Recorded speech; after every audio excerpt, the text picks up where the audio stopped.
Hello, hello, hello. Welcome to another Saturday Night Shadows Whispers in the Night. I'm just trying to get Nancy to come on with us. Where are you, Nancy? You're so far down the line.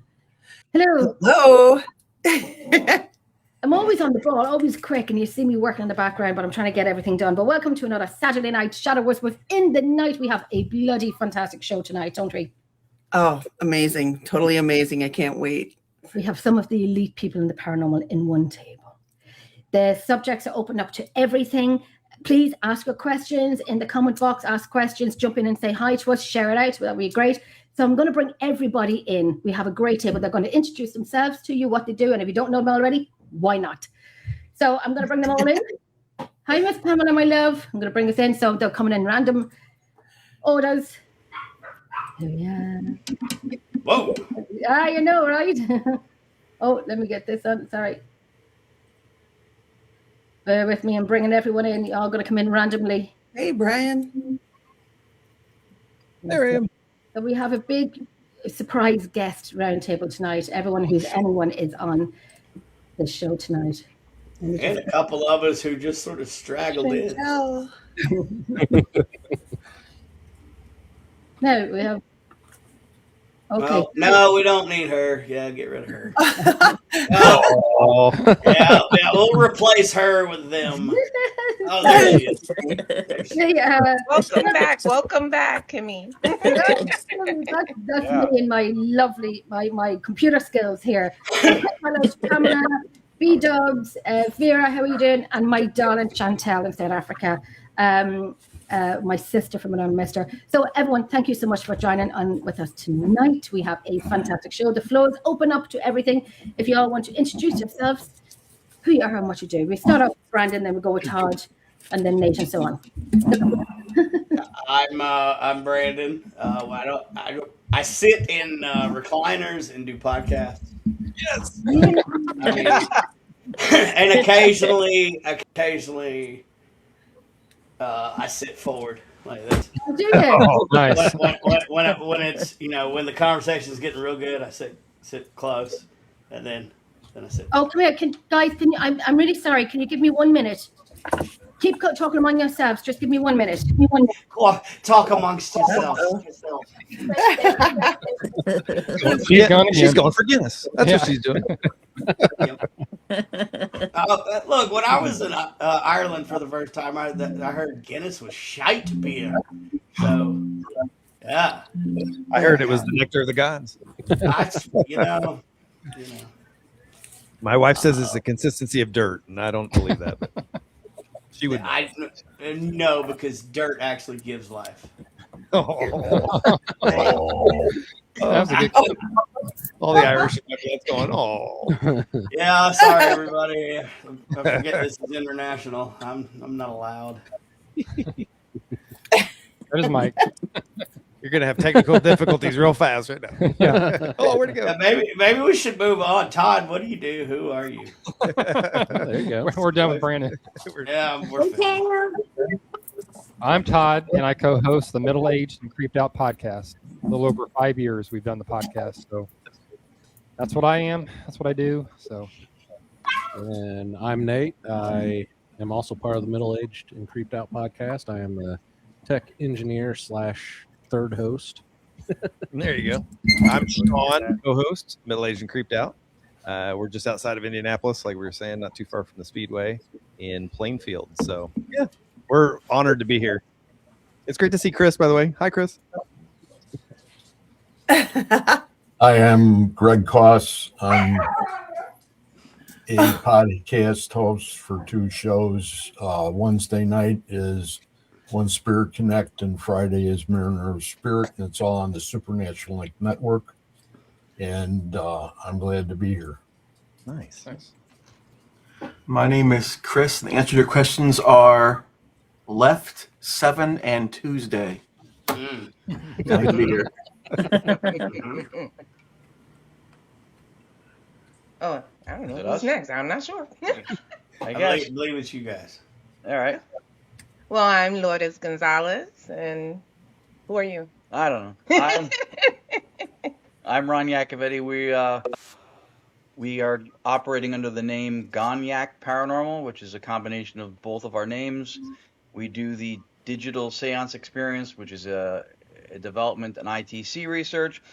We also put forth what we were calling technical idealism. It is a metaphysical philosophy fused with the technical aspect of what we do. So it's analytic idealism and ITC, hence technical idealism. But analytic idealism is something that goes back centuries through philosophy. We did not invent that. This term, we kind of merged. That's cool. That's very cool. Awesome. Kimmy. Ghost boy. And Kimmy? Oh, me. Yeah. I'm Oh, Kimmy me. Courts. I've been in a paranormal for about 12 years. I do a paranormal podcast. I also do a paranormal cooking show where I bring in the paranormal to cooking. And that's what I do. Fun. I That like is that. interesting. Paranormal food. It's My great two to be favorites. here with all of you guys. Yeah. I love this Did I show. even mention anything paranormal that I do? Or did I No, just the ramble? recliner. No, it's the whole recliner bit. I'm with Supernatural Inc. I also have a haunted location that I represent here in South Carolina called Haygood Mill Historic Site. And I'll be a guest speaker at the New Orleans Paracon coming up, along with Ron and Lourdes, and I'm excited. I'm kind of more excited to learn from all the other people than I really am to talk. I don't much care to be in front of people, but I like meeting new people, so it'll be fun. When is the New Orleans Paracon? Hey, I'm glad you asked. The New Orleans Paracon is going to be July 31st through August 2nd. Apologies. Sorry, I am so sorry. I had a little emergency at my front door, as usual. The You guy okay? you ordered got there too early. Yeah, he did. I had to tell him to go upstairs and wait. Yeah, just We go. finished the show while you were gone. Yeah. I had to, oh no, never a quiet day with me. Even if I hibernate and hide, it's never a quiet day with me. Oh, but I'm back. I'm so sorry. I missed out. I'm back now. I'm back. We were This asking is about the great. New Orleans Paracon, and I've been to New Orleans once, but a Paracon there would be amazing. Well, so it's going to be at the what is it? The Crown Plaza right there in the French Quarter. Yeah. Oh, wow. So yeah, you check out www.neworleansparacon.com for all the info. There's really good package deals, like rooms are cheap for like the 3-day event, but they're selling out quick. There's a bunch of different add-on packages. There's several different investigations throughout the town that you can add on. Like I'm in charge of the Masonic Cemetery down there, so that'll be fun. As a master mason myself, I'm looking forward to that. But yeah, check it out. Like I say, Ron and Lourdes are going to be there. It's kind of a geared towards a learning conference as opposed to hey, come meet people you see on TV, which they'll be there. Right. But it's all about learning. So That's it. Yeah. it'll be fun. Nice. You think Yeah, that's that's the many part years? Oh, sorry. Go ahead, Lourdes. Yeah. Go ahead. No, Go ahead. that's the part that we're looking for, the educational part, because there's a lot of different cultures and theories and methods. So it'll be very interesting. Right. And even though we're at it many years, and you think you do know what you're doing, but you always learn from other people. What they do. Even I started doing ISL, which is Irish Sign Language, on locations, and people would say, Jenny, how are you going to get your responses? But it's easy. So you teach them the alphabet. So you start off with the first 3 letters. You go A, B, C. And so you have your equipment. You have your recorders. You have your videos. You will have lights if you want to go by the lights, or you have a light over here and a light over there. You ask, can you set the light on the left off? But you do it in sign. But you have to do it slowly with the spirit box on. That works too, and with the recorder. So if I do the A or the B or the C, saying what letter am I holding up, and you have to repeat those letters a few times so they get used to it. And then the next time we go back, we go for EFG.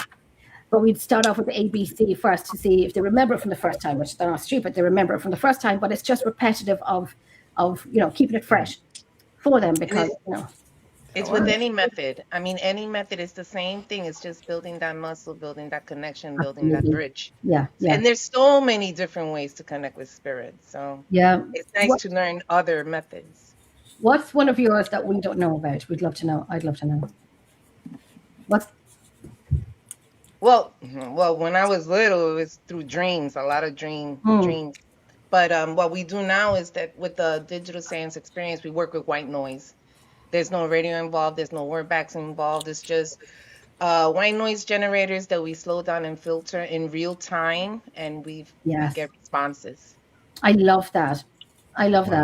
I'm looking at Pamela here very quickly saying, who's fighting on the Guinness now? Good to see everyone hating on the Guinness, though. Who's hating on my Guinness? None of us. Nobody. Nobody. We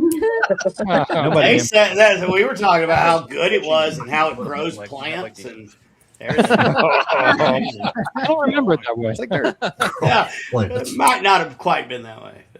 Really? Oh my gosh. The poaching now, the poaching with potatoes. And you know how we love our potatoes. Potatoes. We even turned it into a drink, poaching, and that's listen. I heard moonshine was strong. Poaching, there would be a competition with the two of them, I think. Look, when you come over here to South Carolina, I got you covered. Really? Yeah. Oh yeah. Test me on, can you drink the Irish under the table? Because I'm getting older and I'm not being able to hold it. But I'm up for a challenge. We don't even have a table. Okay. We love the Guinness is lovely. Oh, jeez, I love it. When I was pregnant with my daughter, the doctor was telling me to drink Guinness. Of course. Yeah, I didn't. Well, there was a pint poured, but I didn't drink it. But okay, so I was going to say, oh my gosh, a question there. Maybe do auto and. Why's my mind gone blank? Holy crap. Oh gosh, someone's going to take over because my mind's completely blank. There's a word in my mind and I can't get it out. Potato. Potato took over. Potato took over. Oh, experiments. That's the one. Experiments. Anything that's out of, can we say? No, I was going to say the ordinary, but like me with the ISL, and then Lord with her dreams. Anybody else with kind of experiments on locations? Like I know we've done. We do on Wednesday's show. We do the Estes method, double Estes, and I have people that are across the country that work with me on a weekly basis, and it's sort of a validation as far as the spirit's concerned that they actually work the line. That's so cool. I see. So, our position is, we start all the way over in Texas and we go all the way up the East Coast. It's not amazing. So we're trying to change up quite a bit right now and really bring in some frequencies into it somehow. Yeah. And I'm at the verge right now of looking at that, and I think that for the amount of years that we've been doing it, it's it still has a lot of awe to it as far as like when Ron was on a couple times, I think, Ron, right? And I was very interested in hearing what he had to say about it, because it's like one of those things that happens when not only do you have the conversation in the Estes session, but you also have the spirits in the background that are actually leaving EVPs that are around the back of the studio where we do it. So we do a lot of protection. We make sure that we're covered, because that's one thing that none of us want to go ahead and really deal with, is for something to hang around afterwards. So we have quite a series of prayers, and that's the big show. You know, Friday's show is Mariner Spirit, and I just interview people in the paranormal community. That was a great show last night. It was a good show. I wish that, you know, Richard Lale could have hung around longer, which he couldn't have.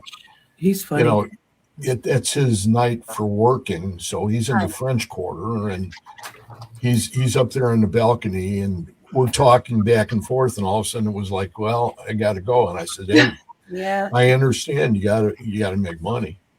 That's it. I did get You know, and he'll be back. He'll be back with me because, you know, I consider him to be a very close friend. Yeah, I like how different he is. Yeah, I was watching last night. I was saying to Nancy, I like him. He's, you know, feisty. I like him. I mailed him, and I have him. So I have him on. And before I go any farther, and I just want to show this. This isn't an advertisement or anything. Absolutely. But this is, if anybody knows Larry Eisler. Larry Eisler is basically a cameraman and everything else. And this kid here is for people that play with cat balls. Now, I don't really play a lot with them, but you can see the planchettes.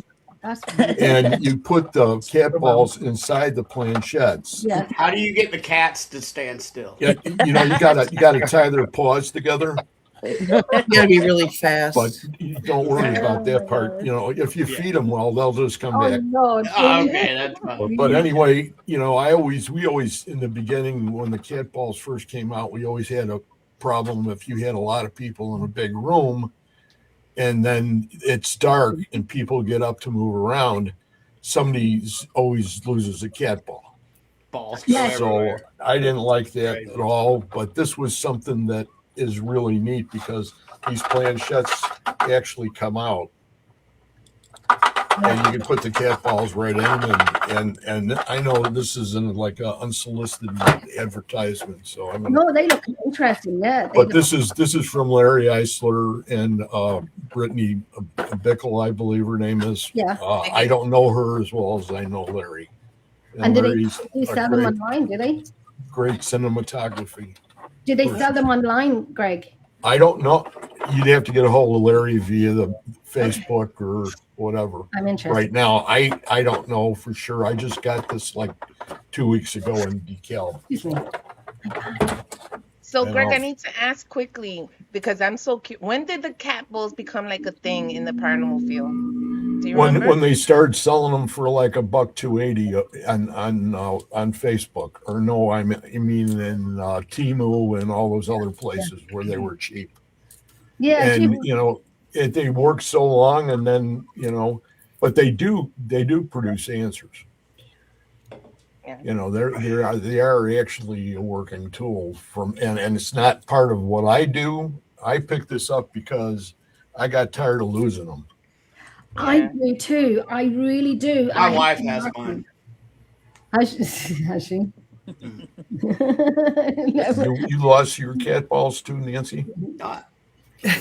They wear out over here. That's because your beautiful German Shepherd probably ate them. Oh, yeah. Reb was photobombing. Yeah.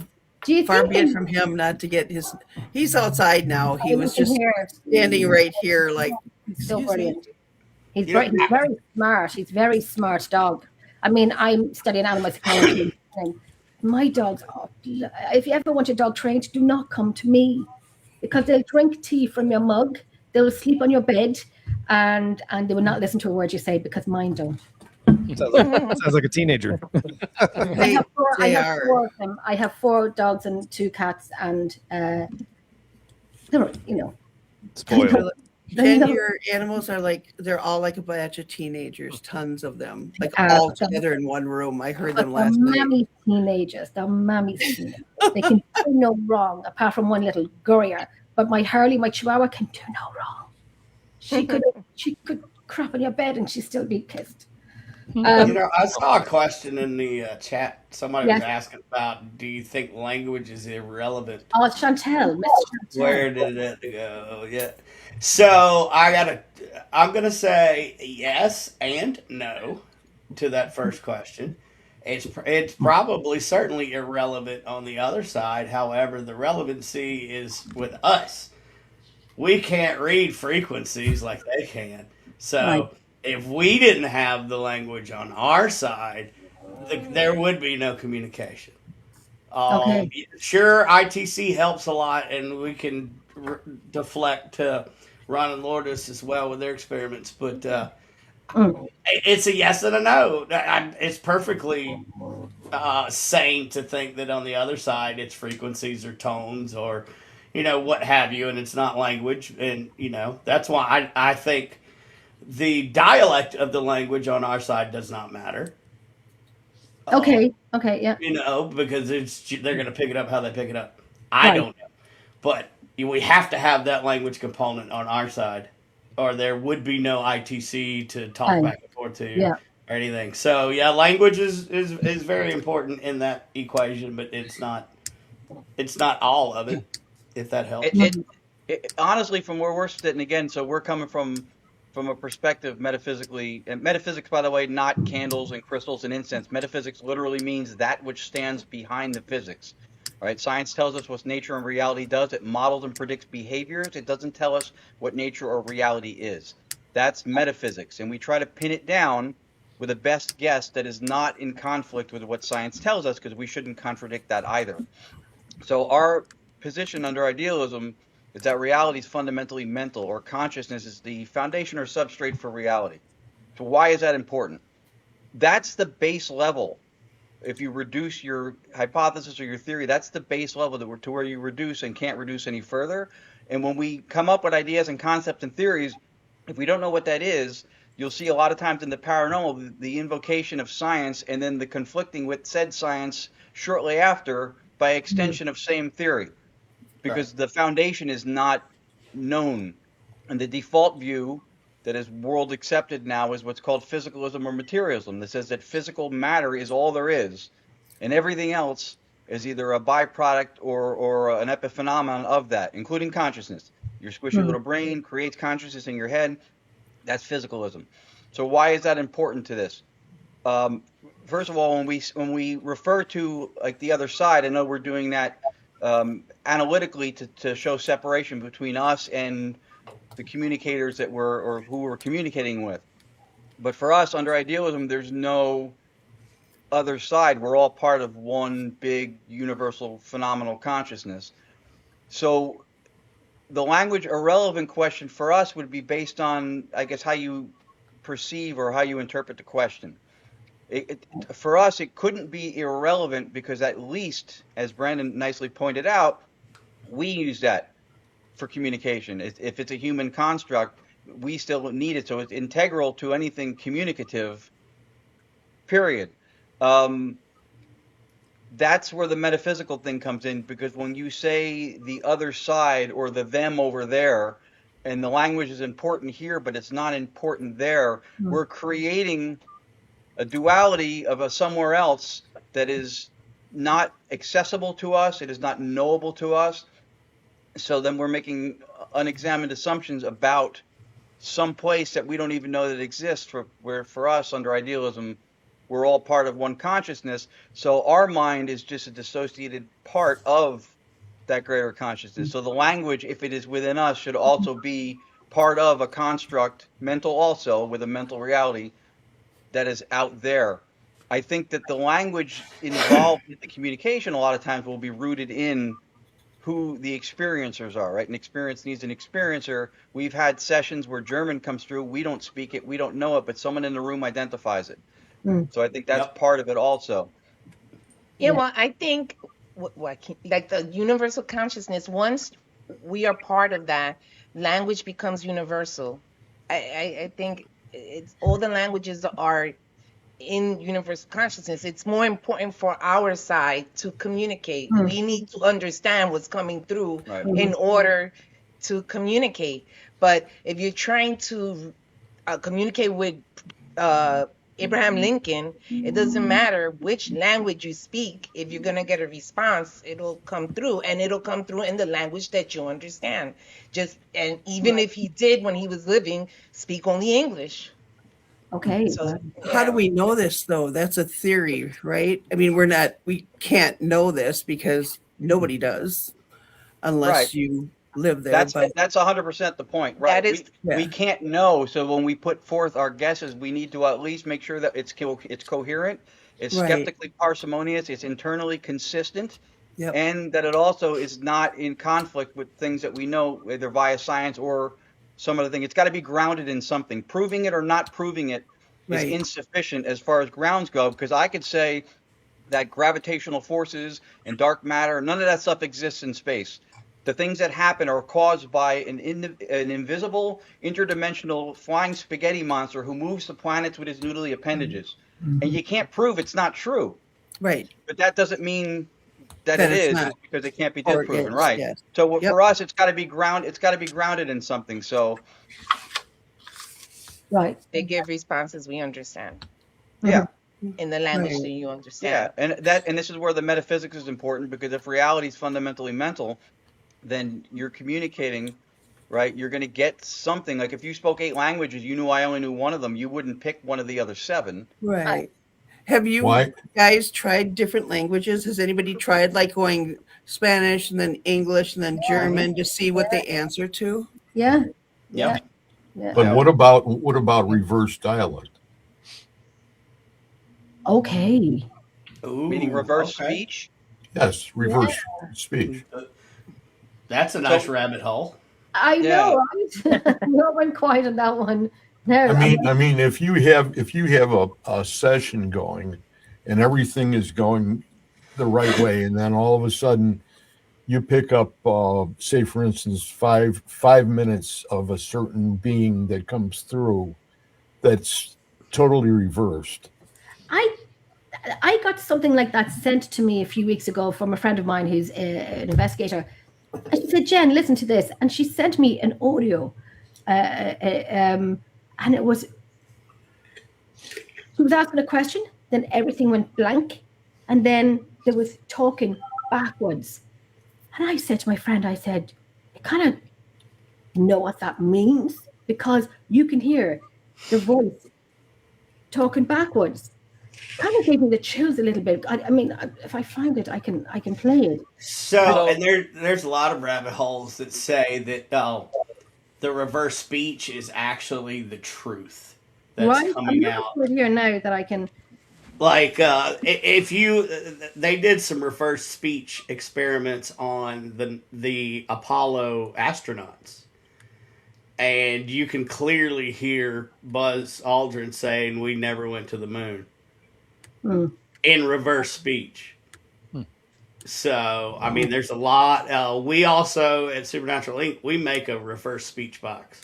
Yes. Oh wow! Okay. And it's become one of my favorite tools from the old Supernatural Inc. arsenal, because it's just fascinating.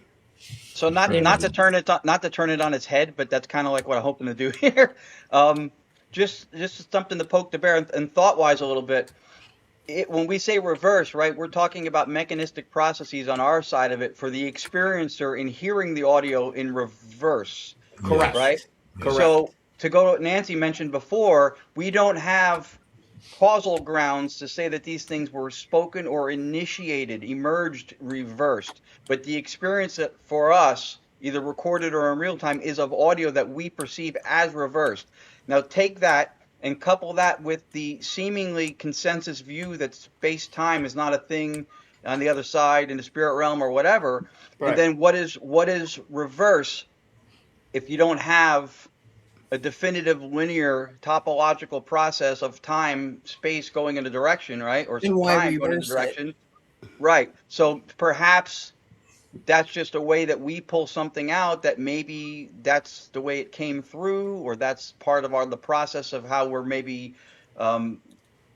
perceptually engineering something that was not normally accessible to us. And see, that's the fun of ITC. I can sit here and explain away my side of it and my tech side and what we're doing over here. But I can't begin to tell you how the hell I'm talking to somebody else through a damn radio.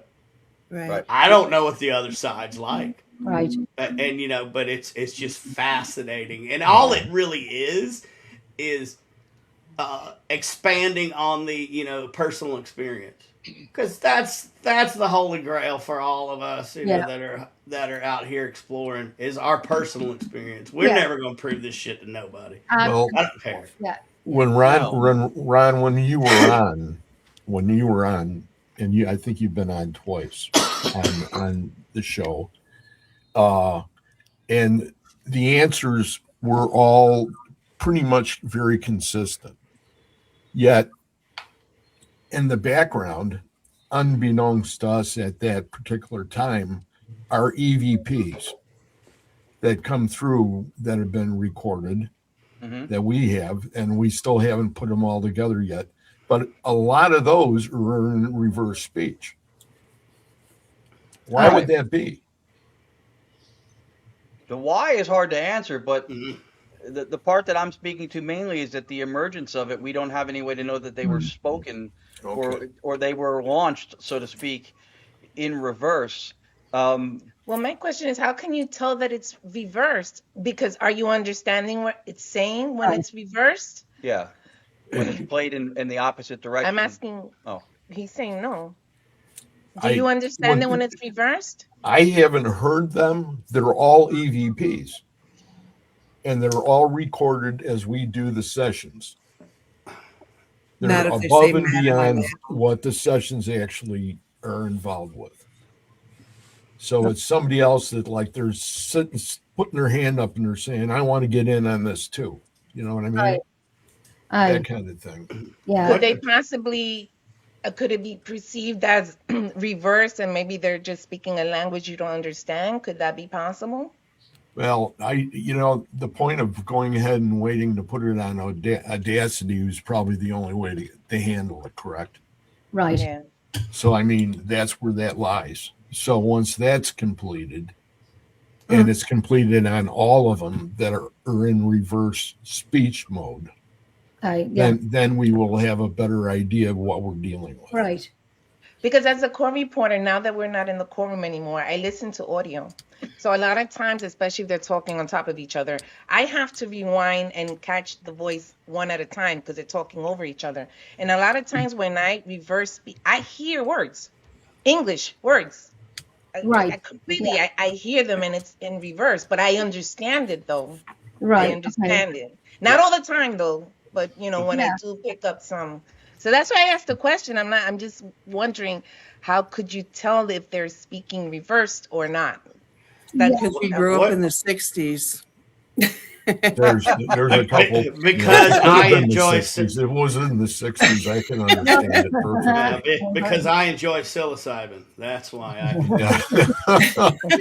Brandon. I'm a shaman. What do you expect? No, Brandon. See, but my friend had sent me that audio of the reverse audio. You can hear it. You know it's not a different language. And it put the hairs on my arms standing. I was like, holy crap, I've never heard this before. But she got it perfect. I don't know. I think she got it from the Hellfire Club. Hellfire. The Hellfire Club. And hey, what do the old dudes with microphones think? What's your show? Oh, the middle-aged guys. I was gonna say. We have questions. Old dudes. Dudes. I mean, we're right there with it. I'm right there with you. These guys are a lot younger. I have to say, like, what you guys are talking about is fascinating. So coming together and talking about these things is interesting. We're podcasters, so we're not really investigators. We have gone on investigations and we've watched other investigators. So we normally just use our own senses. I think my thing is I wonder if the other side is sitting there kind of almost like just smiling and like, okay, they'll catch up. Like we're almost in preschool. Let's throw this at them. Let's try that. You know what I mean? And I wonder about like spirits, or I should say ghosts that are earthbound versus spirits that have crossed over to the other side. And is there a difference? Do they have different perceptual understandings of what's going on? That's what I think about. Like, and because I've heard so many stories from so many people that connect. We were talking about connecting in different ways. Okay. And I think it's just interesting. I mean, I have nothing but questions. Like Chris. Right. Yeah, how do you know the hierarchy isn't set up like it is here, where you've got different languages, different areas, different countries, different everything? When Chris had his experience, it was an earthbound spirit that happened to be related to Chris, right? Which was of all the years, and everyone has been to the college. It was Chris that the spirit had wanted to make contact with, and they're related in the end. Which, I mean, if you see my mouth drop when I was watching the Netflix series, when you see my mouth drop, I was like, "That's a humdinger!" Oh my god! Like, holy crap! Yeah, I'm still looking up the third word of Ron's second statement, mechanistic. I'm about 8 minutes behind you guys. I apologize. It was my last name. It was my last name. It was. Yeah. Although I do find the concept of reverse speech, Greg, Illinoising.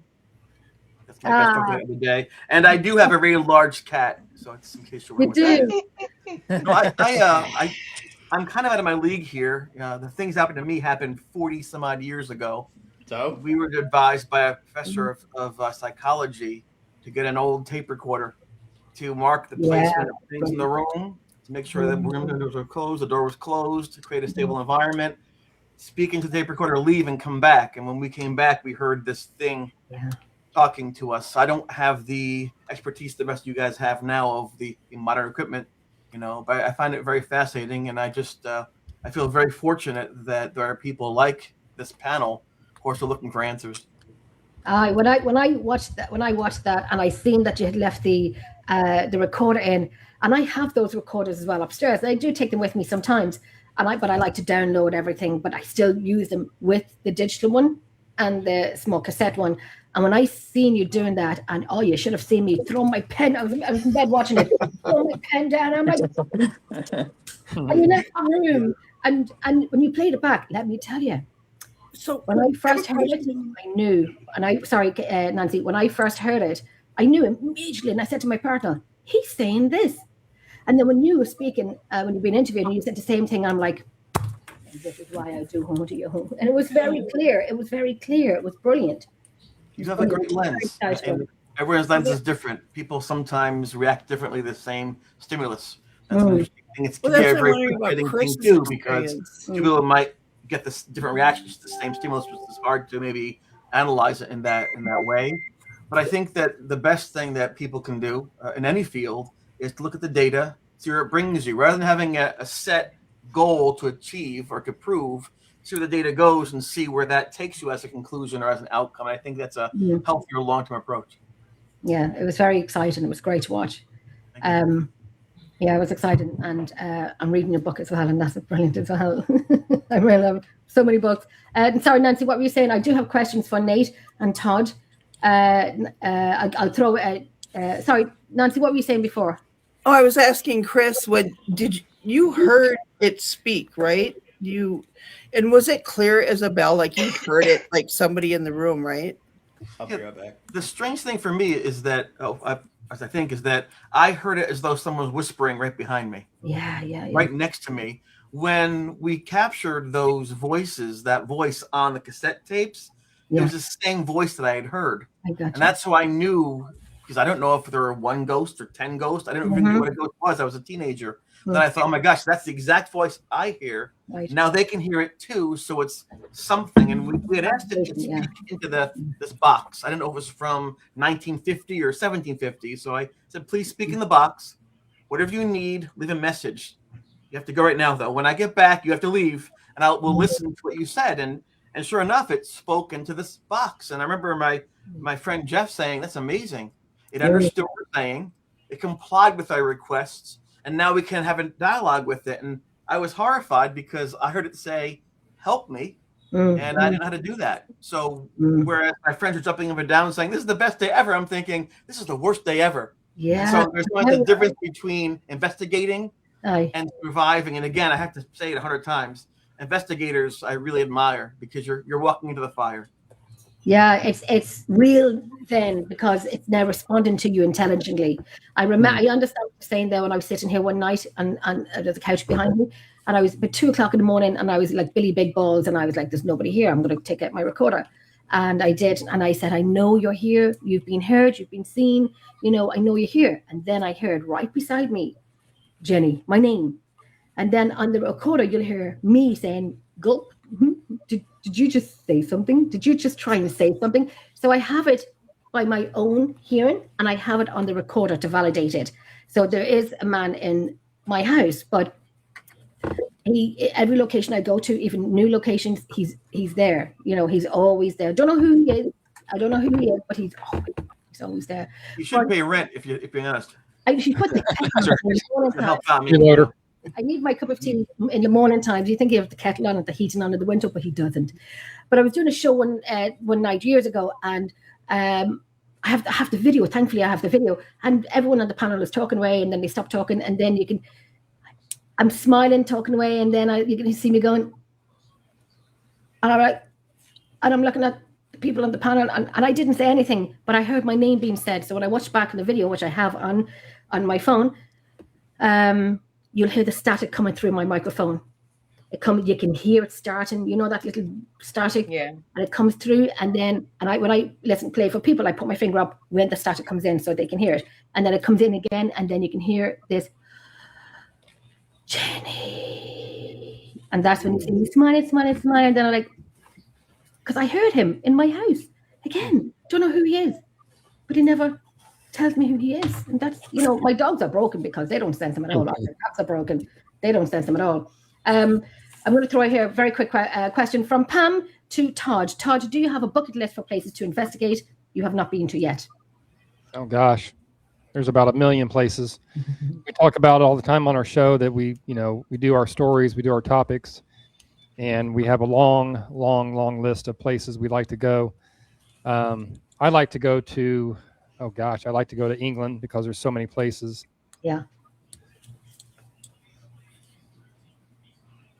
He froze. He's probably gone to England now. To investigate, Ireland, Scotland, all the. What we have. Yeah, I've seen that. California, I'd like to go to. Sold on haunted Alcatraz and pretty crazy stuff. Todd needs to get to Tombstone. Yeah, Tombstone. Favorite. Tombstone, Arizona. I would love to go there too. So I'd say Alcatraz, Tombstone, and then somewhere like, in Europe. Yeah. I have to go to France, the catacombs in France. I know a friend of mine has been, and I need to go. That would be cool. Is that the place where, I'm going to say the name, Vegans went to, it was at the catacombs, but they were walking around. There was a man in it who wasn't friendly. I think it was the catacombs in Paris. I'm not too sure. It was in Paris. Yeah. But he got lost, or there was an angry man. Yeah, I really want to go there. And I've been to London, and I've been to the London Tower, but the gates were closed. You couldn't get into the tunnels. The gates were closed. But, I stand outside and I look at it, and it's kind of like, if you could just open those doors, if you could climb the gates, if there wasn't spikes on top of it, I probably would have. We've always done the Jack the Ripper tour. That would be amazing. I did that with a good friend of mine, Russell Edwards. He's the one who has one of the ladies' shawls. But I did a private tour with him a few years ago. It was so interesting. It's just to go. Now, we went to one particular place. I forget the lady's name, but he was disturbed when he had attacked her. He had disturbed her. So there was a man. We were standing at the gate, myself and friends, and with Russell Edwards. We were standing there. He was giving us, this is the alleyway, this is the laneway, and the gate was locked and chained and padlocked. So a man came along and unlocked the chains and went into this area. There's like an alleyway, one way in, one way out. And when the guy came back out, and I said, I'm going to ask him, can we go in? And they were like, Jenny, you can't. And I'm like, the only thing you can do is say no. I said to him, listen, me, my big Irish accent, and I said, listen, you wouldn't let us into this place, we just kind of do this stuff when looking at history. So he said, yeah, go ahead, go in. Well, we went in. And it's just an alleyway, but it was crazy. It was surreal. When we looked back on the video footage that was left on the ground, you can see a shadow at the very bottom where I had just been standing, but I came away from it. But you could see a shadow going into an area where there is, the emergency push bar doors. But there was a lot of rubbish in front of it, so you would hear it if you went out, and there was nobody in it but the three of us. So you could see a shadow going by. We don't know what it was. If it was anything, we just don't know. We don't know what it was, but very interesting. The tour is interesting, very interesting. And we went into the 10 Bells where they used to drink and where they used to pick up the prostitutes and so on. And we obviously had a drink in the 10 Bells. And we did a tour of the pub, as you do. But it was great. It was great to do it. It's interesting. A question from Pam. Nate, if you could build a piece of equipment to learn more about the other side, what would that equipment bring? That's a good question because I don't use anything. Like I said, we're mainly just podcasters that like to go on investigations. But Nate could build you anything. Like he's the handy guy of us three. Yeah, that's right. I think it'd be cool to have something that would, like, lack of better terms or whatever, like emit a hologram of the spirit that you're talking to, so you can, instead of waiting on an apparition, you can form your own. And I think that'd be pretty. Have cool. a friend. Yeah. Yeah. Would that be like and I don't use it, but the SLS? Oh yeah. Mm-hmm. It's similar to that, the SLS. Now I know when an ex-team member used it, and it was just mapping out chairs into a person. Mm-hmm. And it was for an hour, and I said, "You're wasting an hour of this. You continue doing this. I'm leaving. I'm going upstairs with my recorder and continue doing. We're wasting an hour of it." What is your intake on the SLS camera? For everyone, what's your intake on it? I enjoy it, but it's just like you said, you have to know how to use it. I've experienced that too. They're like, "Oh, there's a ghost sitting in the chair," and I'm like, the likelihood is that it's mapping the chair, right? So if you know how to use it, it can be a very good tool. Yes, yeah.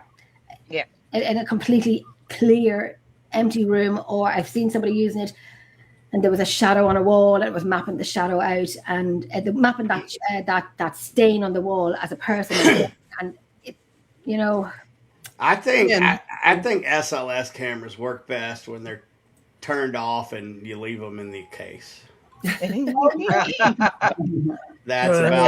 That's how I think of SLSs. I think they're trash.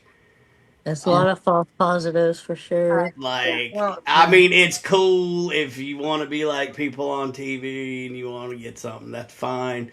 Support your local equipment maker, please, by all means. But me personally, in a professional setting, no, never. You just have to know how to use it. One time, there was a person using it, and he goes, watch, I can manipulate it to show, so he was moving it but he didn't realize that's not how it works. You're manipulating it, and you're creating a false positive. But for him, he thought that he was getting something. So it really is how you use the equipment. You have to know how to use your equipment correctly. You keep moving it back and forth and going, "Oh, there's one. Oh, there's one. Oh, wow, up there." And they're all little too. How odd is that?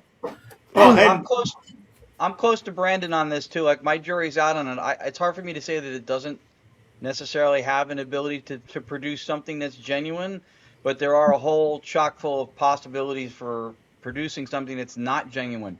Something that really important I'd like to point out too, and Chris, I forget how he phrased it about him being like the odd one out or out of his league in his or whatever, but I think what's special about Chris that is lost so much in this field is that we approach a lot of the phenomena in these situations and the equipment with theories and ideas and concepts in our head, and then we try to fit what the experiences are into those, and if they don't fit, then we exclude them. Well, Chris's experience starts with the experience, and for us, again, under idealism, you start with, considering it's genuine, right, and it's not somebody hoaxing something or whatever. You start with the experience. And then from there, you try to understand and explain perhaps what's going on. But it's ideological, discriminatory ideology to say that if it doesn't fit into this box, then it's not legit. You've heard it's called the Sagan standard. Extraordinary circumstances require extraordinary proof or evidence. Well, that's only true if by extraordinary it's termed so because it doesn't fit into this ideology or this box that says it's not possible, right? Then it needs some grandiose entry to get into it, but otherwise it's just nature doing what it does. It's just a natural doing of reality. It doesn't need to have an extraordinary circumstance to get into it. And by the way, what he said. Yeah, and proof. right. We don't. Sometimes you got to go on your own experience too. I mean, that you're the only one who knows it exists. You're the only one that's going to realize that happened. You're the only one that heard it. You're not going. You can't reproduce it. You can't do anything. You have to live with the fact that you're the only one that knows, and nobody will probably believe you. My favorite tool. Yeah. Period. Bingo. My favorite tool. Period. Point blank is me. Absolutely. First and foremost, is me. Yes. Right. So that's where context comes in, right? Because when this is where the language and the way we frame things can be dangerous, right? The idea of proving the afterlife, proving the paranormal. Science doesn't prove. Math proves. Science leans into what's most probable, because if it definitively proved anything, then it couldn't reserve the right to revisit with new information, new discoveries, new data, and then revise and update stuff, right? So you can't definitively prove. It leans into what's most probable, what's skeptically parsimonious, and what seems coherent theoretically, without adding too many steps into the explanation. So we also should approach it the same way. And yes, you as the experiencer are integral. I saw some stuff people were posting about taking the human out of the aggregation of data or evidence, and like just using mechanisms or AIs and stuff like that. Taking the human bias. First of all, you don't remove the human bias, because when you get that data from the mechanism, you still, as a human, through your own subjectivity, have to process and put it through the lens of what you see reality as. So you're just kicking the can down the road. But to remove human bias from I'm sorry? You can do that to the nth degree and math the crap out of it, data the crap out of it, and keep running it through until it comes up with nothing. But it doesn't mean that it wasn't, because it was using some uncomplicated device that you use, like Greg's Estes method or something like that. You can analyze the crap out of it with math or however you want to do it, but it doesn't mean because you've washed it out to the point where it doesn't exist that it didn't exist. Well, and here's the thing about reality too. Like, okay, let's say I just met 1,000 people. Well, there's 1,000 different versions of me in reality. Right. And I don't know what a single one of them is, because to me, I am just me. So, and so when you extrapolate data and you involve even more people into trying to figure things out, then there's even more human error that could be in there, and it's never going to be definitive. Like you said, right. The only thing that's definitive is geometry, in my opinion, what are you going to do? You're never going to solve I must know if this is real or not. It's not going to happen. That's it. And when Nancy and Ron were saying that when you experience something that's not captured on audio or not captured on video or anything like that, it's your own personal experience. It is a little frustration, I will say. I know a few weeks ago I was in Leap Castle in my favorite room, the second floor, and I know about that room. I know this one particular man in that room. Well, you walk into Lep and they're like, "Hey, Jenny!" Everybody's like, "Jenny, hey, how's it going?" Everybody knows you. It's like Cheers. Like Norm, yeah. I seen this shadow. Behind the curtains of the door, and I was looking at it, and I was too dumbfounded by it. And I'm at the side eye. I'm looking at the people at the table, the women only at the table, to make sure they're not moving their heads or they're not kind of moving about. They were still, and I'm watching behind the curtains of this door on the second floor of Leap Castle, and I seen this head popping out, like sideways, looking out like that, as if to say, "Yeah, Jenny, yeah, I'm here," goating me. Do you never get, I feel like, wow, goating me a little bit, but not doing anything, but just looking out at the top of the wall. And looking out, and then went back in after about 15 seconds, and the people see me like staring. I'm like, "Did you see that? Did you see that?" So my friend was sitting beside me, Amy, and he looked out again, And it was there again. I went back in after a few seconds. It would say, yeah, and it was too high up. There was no one behind the door. The door is there. The curtain is here. No one's behind it. We're facing the door. As if to say, yes, I'm here. And that for me, of what I know in that second floor, what I know of Leap Castle, for me was an go to me a little bit. Can you give me 1 second? There's someone at my door. Sorry. And is that okay? Yeah, no problem. Yeah, Sorry. go ahead. Sorry. Yeah. What she was saying and what you guys were saying after before, I completely in agreement with. That was my you guys made the point even clearer. Proving a consensus truth is a red herring, because if you experience something, who is somebody to say that you didn't experience it, right? Right. You go, I saw a ghost, and they go, right. well, Yeah. BS, prove it to me. You go, I can't prove it, but I know I saw it. But we don't do that with anything else in experience. We don't go, oh, I'm hungry. You go, well, prove it to me. Well, I can't show somebody your hunger. So that's what I was saying before. You start with experience, right? And when someone's trying to take the human element out of the experience by using a mechanism or an AI to aggregate information, you're kicking that can down the road, because the human still has to look at the information anyway, for one.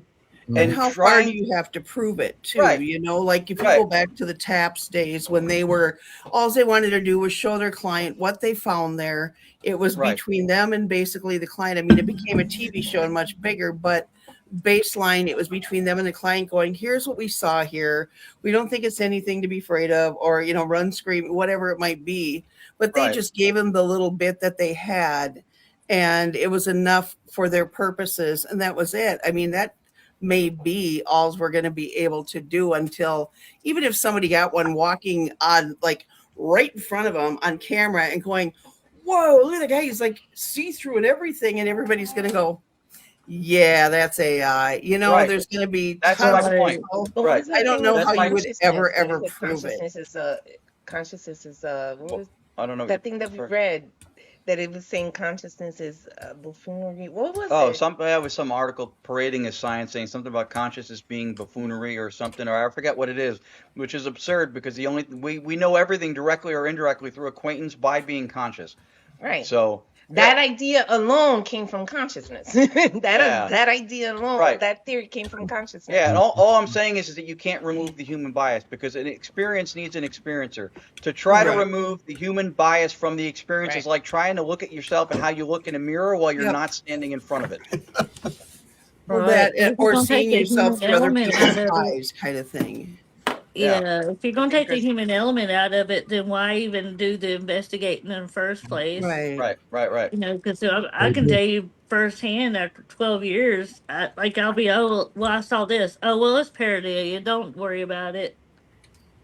And that's an important point too, right? Because when they say we can't frame things as if they're not physical, they're not real. That's physicalism or materialism, which denies the existence of all the stuff that we all say that we experience or believe in. So you can't say that. If somebody has a hallucination, they go, well, that's not real. Well, what's a hallucination? The experience of a hallucination is still an experience. It was real to that person. It's real. What you experience is real. It doesn't have to be physical to be real. Hunger is not real. You don't have to be able to quantify it for it to be real. How much does my love weigh? What is the length of my thoughts? I have a question about equipment. Okay, when you have EMF meter, right? Now you can take an EMF, especially in an old house like this one, and you can walk into the laundry room where all the wires are and hold it up by the wires, and it goes off the charts.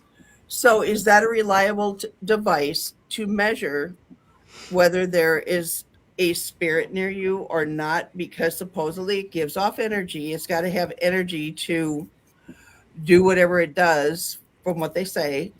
Is it an accurate device to measure whether something is near? Saying, can you walk up to this device and hit, make the needle go up, make it go down, that kind of thing? I want to get people's thoughts on is that valid? Is it not valid? I think you framed it nicely. I think first of all, you need to vet your surroundings to make sure that you're not getting readings from something else. Yep. If you have timing when you ask for things and it works off a specific timing, that's a little bit harder to dismiss. Does it give all? I mean, spirit energy is a term that we use a lot. That I don't know that there's a thing that's called spirit energy, but certainly if the device is going off, it's reacting to something environmental, right? And then we make the leap to connect it to that it's spirit energy. But if you're having an intellectual back and forth that's responsive on command, that becomes more difficult to explain away as being just an environmental coincidence happening.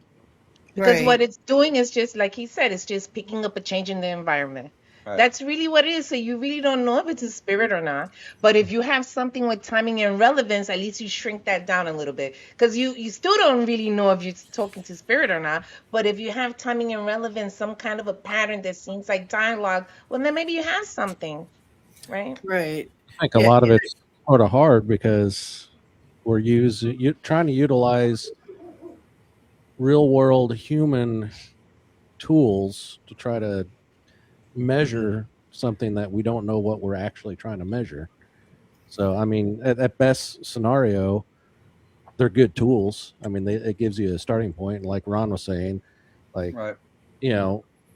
But see how the language paints us into a corner. We're using real world tools, which is to say, but not say that the spirit stuff or what we're trying to experience or record is not real world.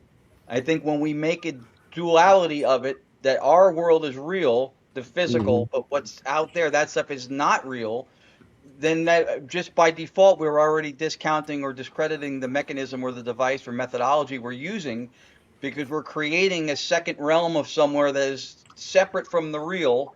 It's not the real, you know what I mean? It's just, I know the language is But there are like random, like, I don't know, energy shooting through your house that is like, if you've got it in an area, it doesn't go off at all, period. Does not go off.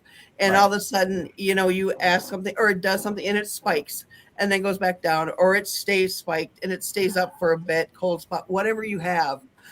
I have a hard time believing that you've got random bits of energy shooting through your house that just happen to nail that sucker right at that minute.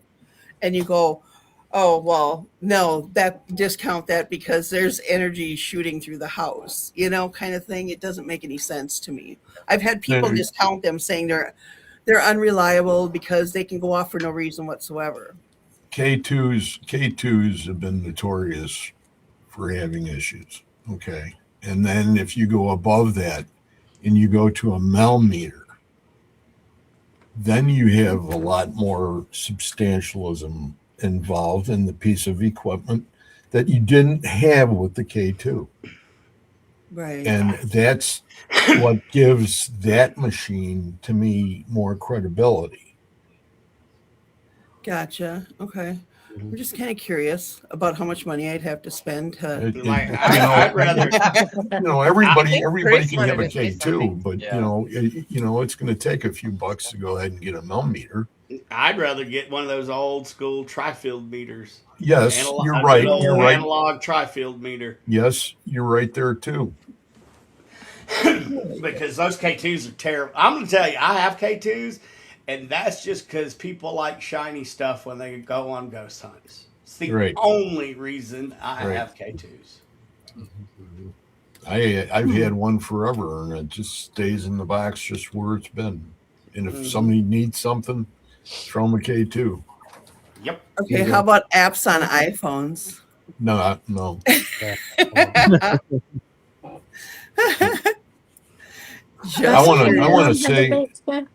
I want to say something to Ron. Ron, you know, you've always been an amazing person as far as your language is concerned and how you put things.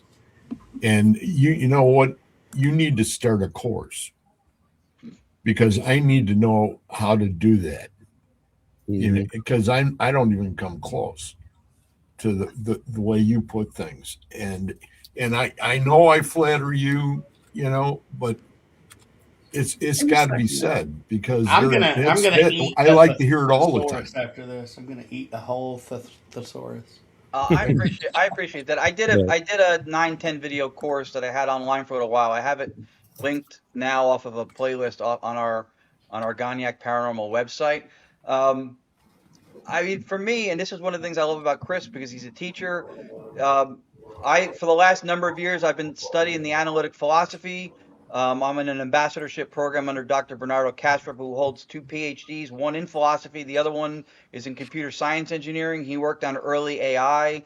He worked at CERN, so he Oh, knows okay. particle physics. Like he's like, I listened to him talk, and I'm like, did I even graduate? It's crazy. Well, that's how I feel when I listen to you. Well, and it's I feel like I used the wrong terminology of real world tools. It's like, well, yeah, that's not what I was trying to perceive. I feel like you're all in right one. on. You were Right. I mean, The Ron language knows thing when is, you're making up words when you're trying to explain something. You know. He's right there, right? the language thing can seem nitpicky almost sometimes too, but the thing is that we perpetuate things that contradict and conflict with our own interests by framing it in such a way that sounds either contradictory to what we're saying in theory, or that it just creates a scenario by which what we're saying doesn't seem plausible. So language is vital because we're arguing for the validity of these experiences for how many years? On ITC, we've been arguing for this for 20, 30, 40, 50, whatever it is years. And people have gotten amazing voices and recordings and EVPs, and we're still arguing for the validity of it. Why? Because we're taking a 4-inch diameter ball and we're trying to throw it through a 2-inch diameter hole, and we can't figure out why what we're putting out there isn't getting through. Yeah. We have to do something to inform and influence the mindset of those to which we are presenting this stuff. And that's where the metaphysics and the view of reality and what nature reality might be comes into play. Because when you look through a different lens, that lens, we by nature as people can't perceive information without assigning narrative. That's what we do. And the narrative comes from whatever we perceive to reality to be or nature to be. And when it's physical and when it's mental stuff and mind stuff, and those are two different things, that's how we frame it. well, we all too, though, all have a heart, and we have the things that we believe in. Absolutely. So when you take that and throw that out into the marketplace and in front of all these different people and say, this is how I believe, and everybody in the room has got a general consensus of being on the same track. Yeah. Okay. But there's little fragments that break off, and those are the fragments that other people pick up. Or they're nitpicking and they're just looking for a fight is all. Exactly. Facebook is a good example of that, So, where you get on there and you yeah. say one thing and If we- people if blow we- up all over the place, and it's like, that's not what I meant. If we But stay they don't more care. on the positive note and stay more in the positive view and continue to support everybody, you know, I think we would get a lot farther down as far as the rabbit hole is concerned. 100%. Instead of trying to break others down, you're saying.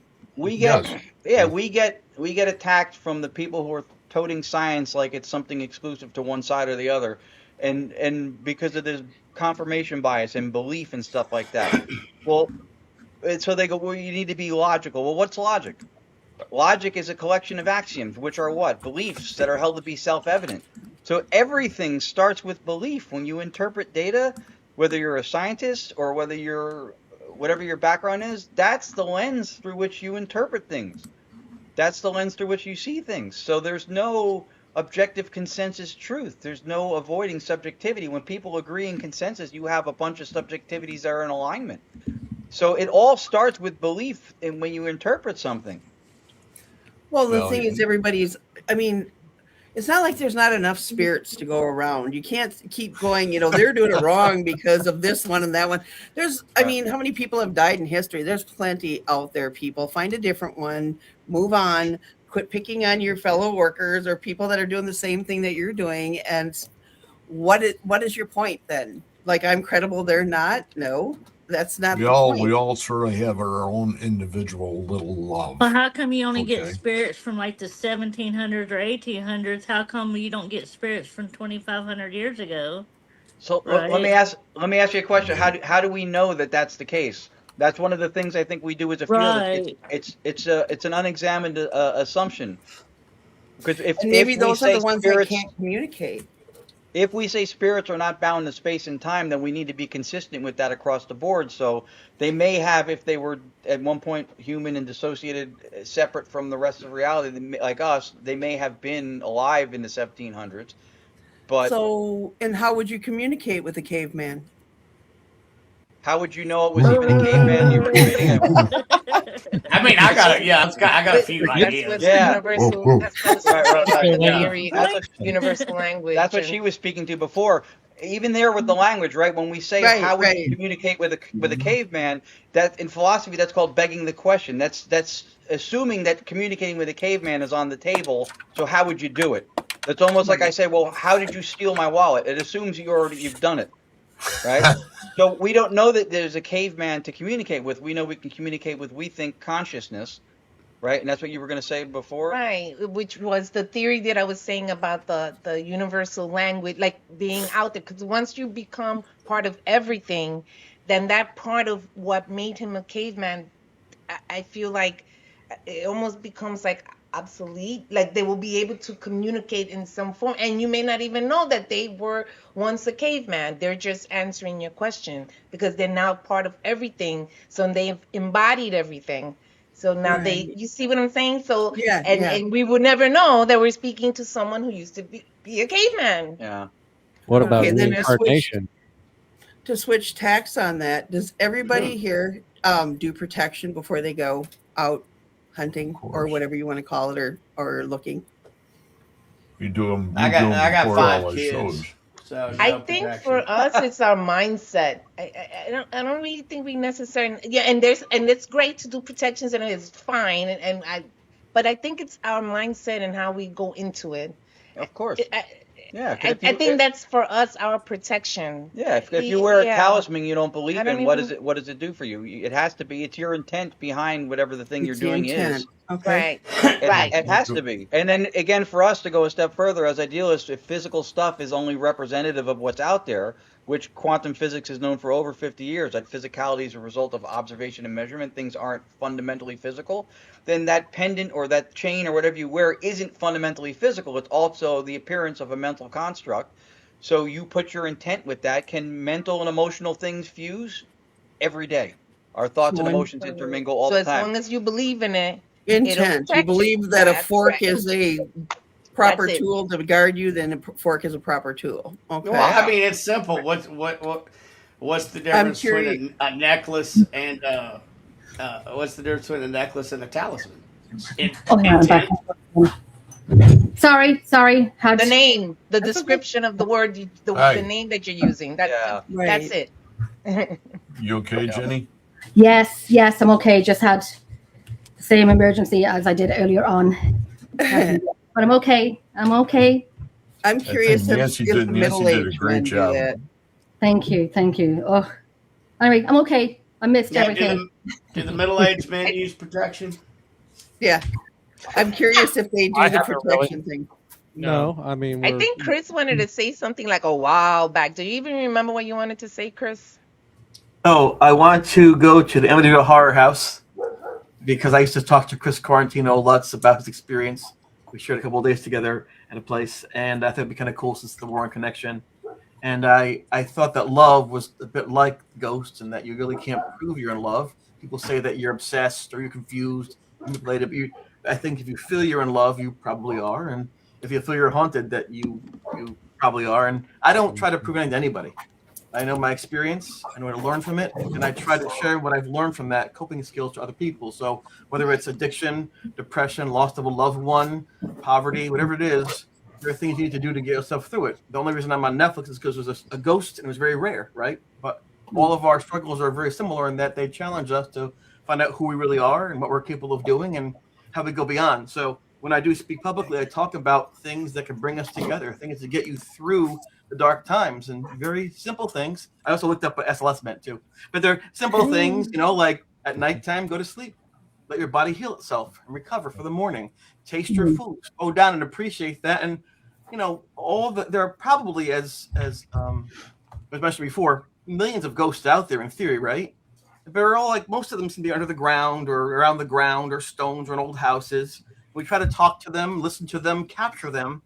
I think it's sad that a lot of times we forget to do that in our real lives. But right now, there are people we actually talk to if we chose to. We just don't because they were wrong. They were aggressive toward us. We don't like what they think. It'd be nice, too, if people once in a while could turn ourselves to the present before they pass on to say, hey, how do we we connect? How do we make things right? That's all. Thanks. Which is, you brought me to what Nancy was saying before about there's so many ghosts out there and they want to like keep, but the weird thing, why it's so hard for people to see that we do it to ourselves. We're cliquey sometimes. You don't want this person hanging out with this one and this one, so they do the same thing with spirits. So it's hard for them to break out of that habit because that's how they live, which is something that I love when Chris speaks about, because he speaks about all these things, about how we should be treating each other, letting your body rest, all those types of things. And that's what's lacking in the paranormal field for some people. Right. Did you ever hear of lacking the kind of hangover? everywhere too. Right. Do you ever hear of the paranormal hangover? Like when you get home from an investigation, yes, you're up. I know, right? You're up all night. You're traveling all day. You're up all night. Your adrenaline is going, even though you're used to it. But the next day, it's kind of like you've been hitting the town for the past 2 nights. Crash out. But you have a headache. Yes, you're tired. Well, Can't even even get on your a pants more on. like a fundamental level, I mean, people aren't this day and age. Everybody's so disconnected by Facebook, by TikTok, what have you. They're so disconnected that human kindness, I think, is and consideration, things like that, are so underrated. You don't have to be, because you're behind a computer screen and you're not face to face with that person. People are saying stuff to people they would never say to them on the street, you know. Boy, and I think the paranormal has adopted a lot of that. It's okay to bash when you're not face to face. If people could get this term para-unity out of their stupid mouths. Oh, listen, do you know what, Brandon? I find the people who say that word is masking the bullshit that they give to ones who are genuine, and they stay in their lane. They stay in their lane. Leave me alone. Don't like me. Watch me from afar. I've had all of it given to me as well, and I'm like, if you're still watching me, you're a fan. Stop watching me. Stop watching what I'm doing. Doesn't matter what I'm doing. If you're going to do that, go up to the person face to face and say it right to their. That's what I would like to see on TV. I don't know, Zach go up against, somebody else in the paranormal world, like face to face, and go, okay, you two have it out, because you're just creating a bunch of waves for everybody else. So we'll have it out. We'll watch on TV. It'll be a big thing, and then we'll be done with it. What you call Paranormal? What you call that show, Paranormal Smackdown, where you have... That's what I was going to say. Paranormal Smackdown. I'm in. Celebrity Deathmatch. Round 3. Oh, round 1 for me, and what, done. Making a pay-per-view, and I'm there. And just want to say hi to everyone who doesn't like me that's watching. What's your choice? I don't know. What's your choice I'd of pay weapons? to see Zach go up against like Jason Hawes. I think it'd be awesome. There's a question here from Pam, which I find interesting. To the panel, what in the field has surprised you the most, where you were not expecting in the field? I know one of my, well, I guess it's all 3 of our experience. We're at Waverly Hills, and towards the end of the night, we saw a shadow person peeking around the corner. Right. We all There's 5 of us. There's 5 of us there. We all saw it, and that really was not true, expected. isn't it? It was very surprising. Yeah. It was validating to me. Yeah, and but you know when you see that and you're dissecting your brain and you're dissecting your brain, and because we're very honest when we do investigations. We're clear, open, and honest, and we don't have to prove ourselves to anyone what we have seen. Personal experience, or great that the whole group, the 5 people, have seen it. That's even better. I know when I was in Shane's Castle and I seen the solid black figure from walking from right to left, but I could see the side profile, the nose, the chin, the neck, the shoulders right down. And I said to my friend, we were in the car waiting, and I said to my friend, after a few minutes, she said to me, oh my God, did you just see that? And I said to her, what did you see? And she said, I seen legs and a waist and legs walking by. And I said, I seen the top half. And this location I've been doing for over 10 years. And it's in the tunnels, Shane's Castle tunnels in County Antrim in the north of Ireland. And you ever watched Games of Thrones? The tunnels where they have been in was where I used to investigate for over 10, 12 years. Cool. And oh my goodness, that kind of molded me into this is real. This is really real from the experiences I've had in those tunnels.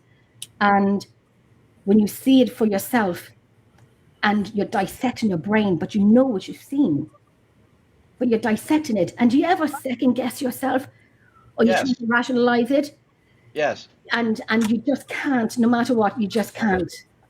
You just can't. So let me ask Jen. So that figure that you saw, did you both see it at the same time but saw different things? Yes. Yeah. There's something about our consciousness and our mindset that you both saw something at the same time, but yet you saw one part of it and that other person saw that. Yeah. But you're observing the same thing. You're observing the same thing, but you caught. So consciousness has, of course, it's the basis, it's the foundation. And see that physicalist worldview that's been indoctrinated into us from years of school and what we've been taught, that if it's physical and tangible, it's real, and only if. That's what makes us look at stuff a lot of times and second guess experiences. The intellect is the bouncer to the heart. Because when you know you've had an experience and then you still question or deny your own experience because you don't know, it's because it doesn't fit into that box. And then the whole proving thing, again, we don't have the onus of responsibility to prove, right? What gets conflated in this field is whether or not something's possible with whether or not we can will it to happen, right? You can have an experience to see a shadow figure and somebody go, well, that's not real. Well, make it happen again. You can't. Right? You can't make black holes or quasars happen again, right? Yeah. You can't fall in love on command because somebody tells you to do it, but we don't deny that that's real, right? So the experience happens and the experience stands, and your subjectivity, and if it's anecdotal, that's sufficient if you're able to substantiate it to yourself. See, that's the thing, because so my family, I was born into the paranormal field, the paranormal, because my family practices Spiritismo, which many confuse with Santeria. It's very similar. It's just like hoodoo and voodoo and all that. So it's Spiritismo. So the paranormal part of it and the spirituality of it, it was embraced in my family. So when I did see things or had dreams, I never really questioned it, but more tried to interpret it. Like, what does this mean? Because I know this happened. I know there's a message here or whatever. So I never really had... Maybe I have a little advantage to that because I never really questioned it, because to me, that was that's reality. Yeah. This happens. It's cultural. It's we have lunch, thing. We have hauntings. No big deal. That's it. It happens. So that was Yeah, we don't give ourselves intellectual permission. That's the same here living in the Appalachian Mountains. I mean, we're kind of born into it. We know that there's things that, Yeah, as long as you know you're not fooling yourself, and you know if you're lying or not, So that's the only way to me. But if you're true to yourself and you're saying that this happened, that it's real, then it is real. That's it. And you're legit. And there's so many people out there that will oh my God, they will. I just can't. If I look at another window that's outside of pareidolia, or another tree with, there's a face in the leaf, and I think they'll just put anything up just to say they have something, and it's not there. And if you get nothing, then say you got nothing. Say you got nothing. Are you doing it for you, your team, or for everyone who watches? And they have to be the most, be true to yourself. Not lie, be completely true. And there's nothing there, there's nothing there. I'm just laughing at Chantal here. Jenny and I had a private remote investigation at the Manson house on Cielo Drive. Admittedly, not 100% so, no, we weren't. Not my fault, clear to show Jenny. Yeah, I know, we did. Oh, David Omen's house? Yeah. I used to go there all the time when I lived in LA. That's what I was asking about the cat balls, because our first experience with a cat ball was in 2017, and it was in David Omen's house. That house, because I know myself. David's an awesome he's guy. Lovely. Love David. I love that he's excited. And he makes coffee nervous.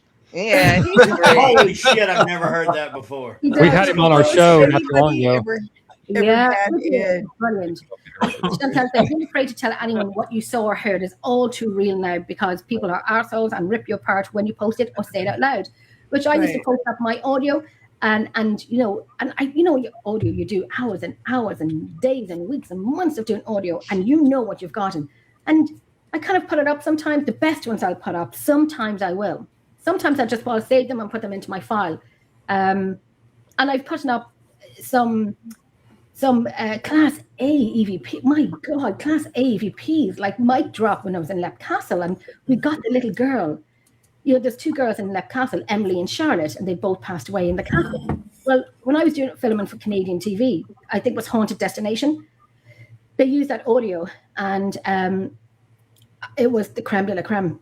It was absolutely spot on. I wasn't called Jenny Emerald Paranormal. I was called a paranormal witness. And I'm like, how dare you? How dare you? I've been investigating this place like my second home.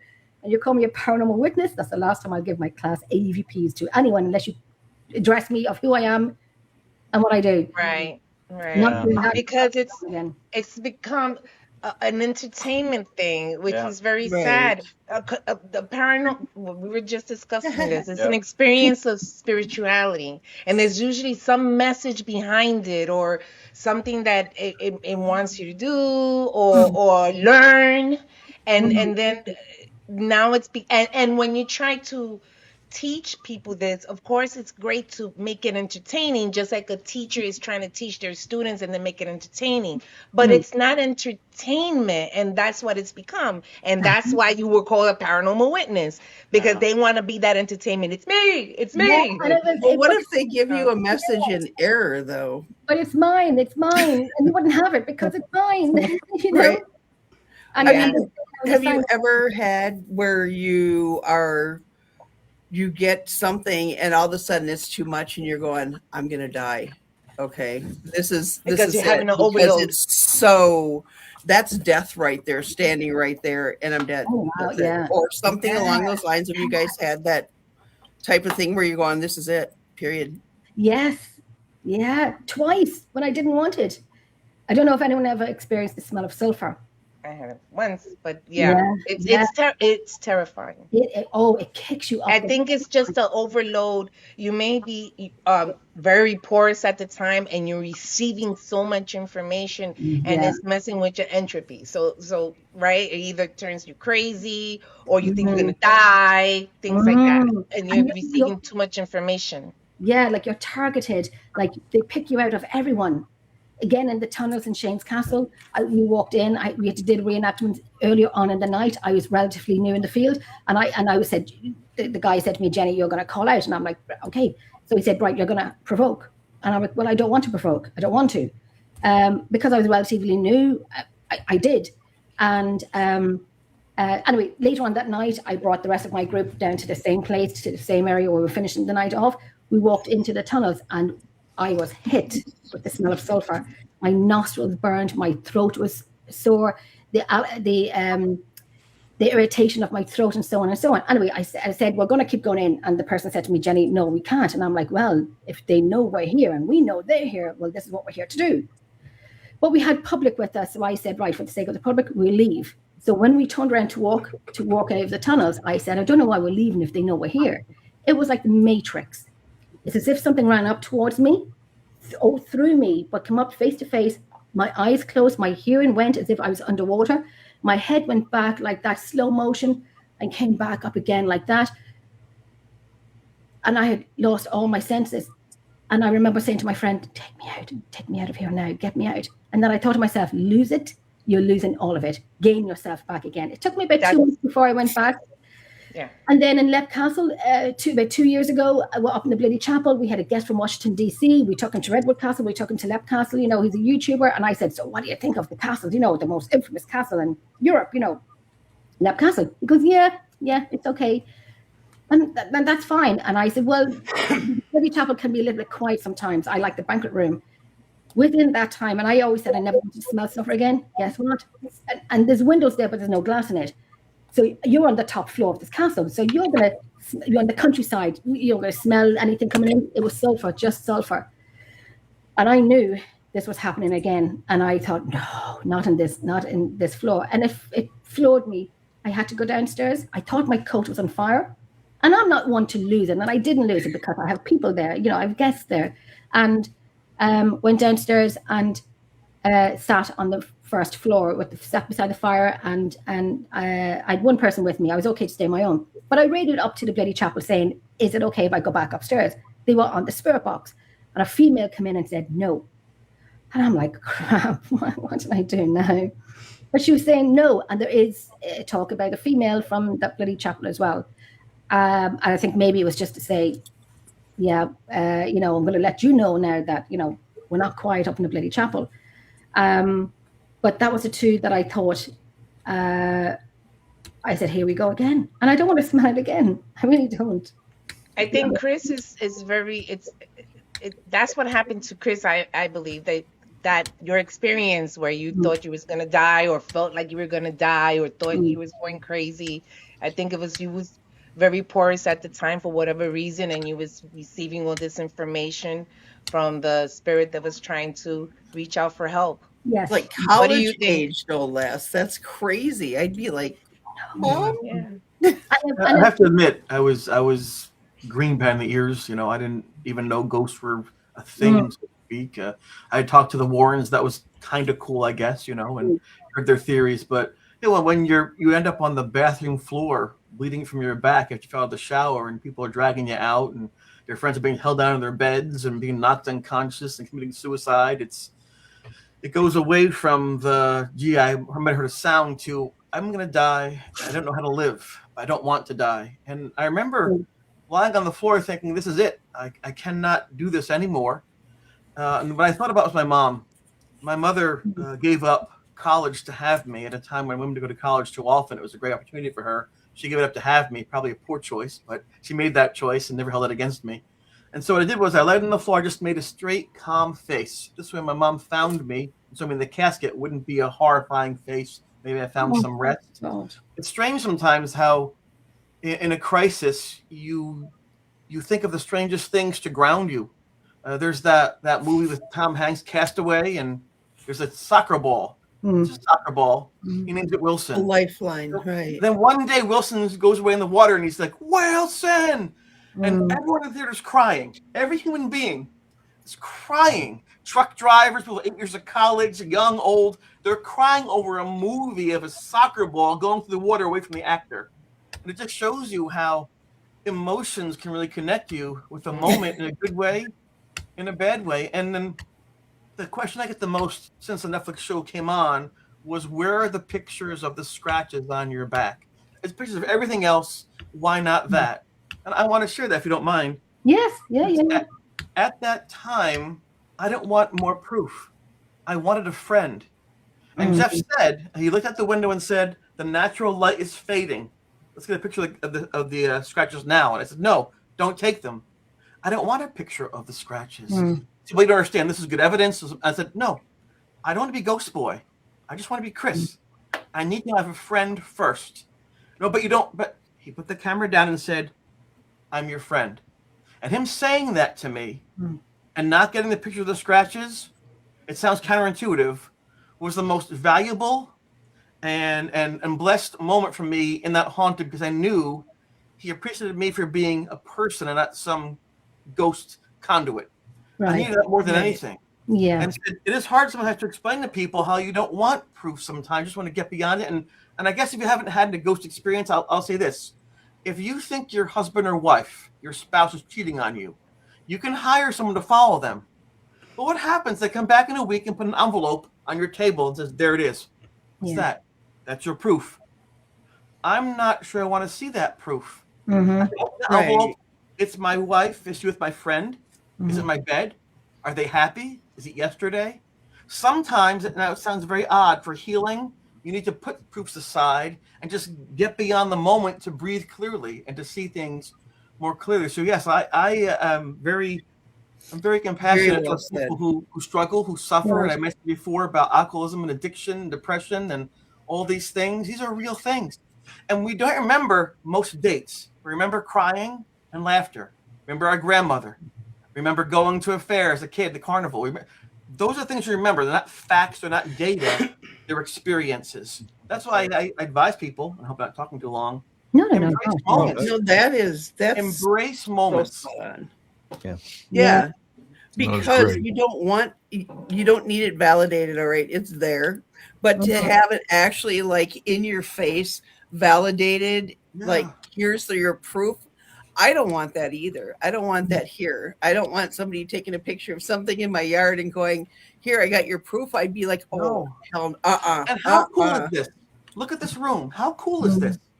Isn't this awesome? Yeah. People of different ages and backgrounds and genders and nationalities and experiences, and we're all sharing in a positive way. This is what we need, right? This is what we really need. So, right. Jenny. That's it. That's oh Jesus. It was what an amazing panel of friends that we have here tonight, and our experiences in a positive way of talking about it, and and real things that happened, scary things that happened. And that's what it's about. I have a fly flying around me, and that's what it's about. No bigness about it, but real stuff, real people, real experiences, and genuine compassion for we get scared, and we do get scared, no matter how long you're in it. Like for Chris, when you were a teenager and this happened, and was paranormal as big then as it is now? I mean, and you put your arms out and everyone's an investigator, and I love that, but please do it right, and don't do it for views, and don't do it for this. Be genuine, research. And I know what Chantel was saying about audio, about I believe that people hear what is relevant to them. A word can sound like a different word to each person. It doesn't mean it's wrong, it's just relevant to the person that's hearing it, which is very true. I believe that. Yep, yeah. I believe that. Yeah. And sometimes people call it ear pareidolia. Like what Chantel is saying, what you will hear is probably I'll hear different. And that's very common in the field. It is very common. If you get one that everyone hears at the same time, like with that little girl that I got, and everyone looked at each other when I did the playback, that's when you know we got a class A EVP. But if we don't, we get a B or a C, but you can hear something and someone else is doing something different, it's there. And what I say is we go back to the same place, we ask the same question and see if we get the same answer, to see if the answer is the same, and try and work it out. Jenny, when Greg was talking about Ron and Lourdes and how they communicate, I think he's spot on. I think it's an amazing thing, and they're very talented people. Everyone here is very talented. But when I was diagnosed last year with cancer, I might have had 90 days, who knows? Ron and Lourdes drove up to see me, took me to lunch. So for all of their ideas and their theories and their experiences and their notoriety, I appreciate all that in them. But they actually came up to see me when I had nothing to offer them, nothing but fear, perhaps. Yep. And they took me out to lunch, and we ate, and we laughed, and so I really do. I mean, when I tell people I love them, I do love them. They're good people, and I hope that they become the face, the future of the paranormal. But even if they don't, in my book, they're still number one. I love them. I love all you. So just thank you for the. You have something to offer. Your kindness. You're a great friend, a great person. You give great advice. We love you. Thanks. And French fries. I love French fries. Ron made me say it. Yeah, Chris. I've tried to mention this before. Chris is super special. He is one of the kindest, sweetest people on the planet that we have ever met. But what's so important about his voice and perspective in this, and this is what I was saying before, under idealism as a metaphysical philosophy, we start with the experience and then try to understand what it is that happened. We don't start with theories and beliefs and ideas and agendas to prove something and then go out there and try to support what we believe. Chris wasn't a ghost hunter. Chris wasn't looking to experience the other side. It came to him. It happened to him. It changed the trajectory of his life and where he thought he was going. So his voice is important to me because he's the one person whose foundation, the substrate for his entire voice in this field starts with experience. And that is so lost amongst the field today because everybody's got ideas and agendas and they're going out to prove and support. And like you were saying before, Jenny, you don't have to prove, you don't need a consensus to know that you heard a voice say something. Oh gosh, yeah. And that's why we started off. When I was watching the Netflix documentary and I seen Chris, and I remember saying to my partner, I'm getting him on my show. A week later, Chris, you were on with me, and I'm like, because you were young, and what floored me was, because I knew all about the EVPs and audio, was the audio work that you did. And I said, he left the room. He left the room. There's no background contamination. You left the room. That for me was a big thing. And then I listened to the audio and I could hear it. And I'm like, I know what he's saying.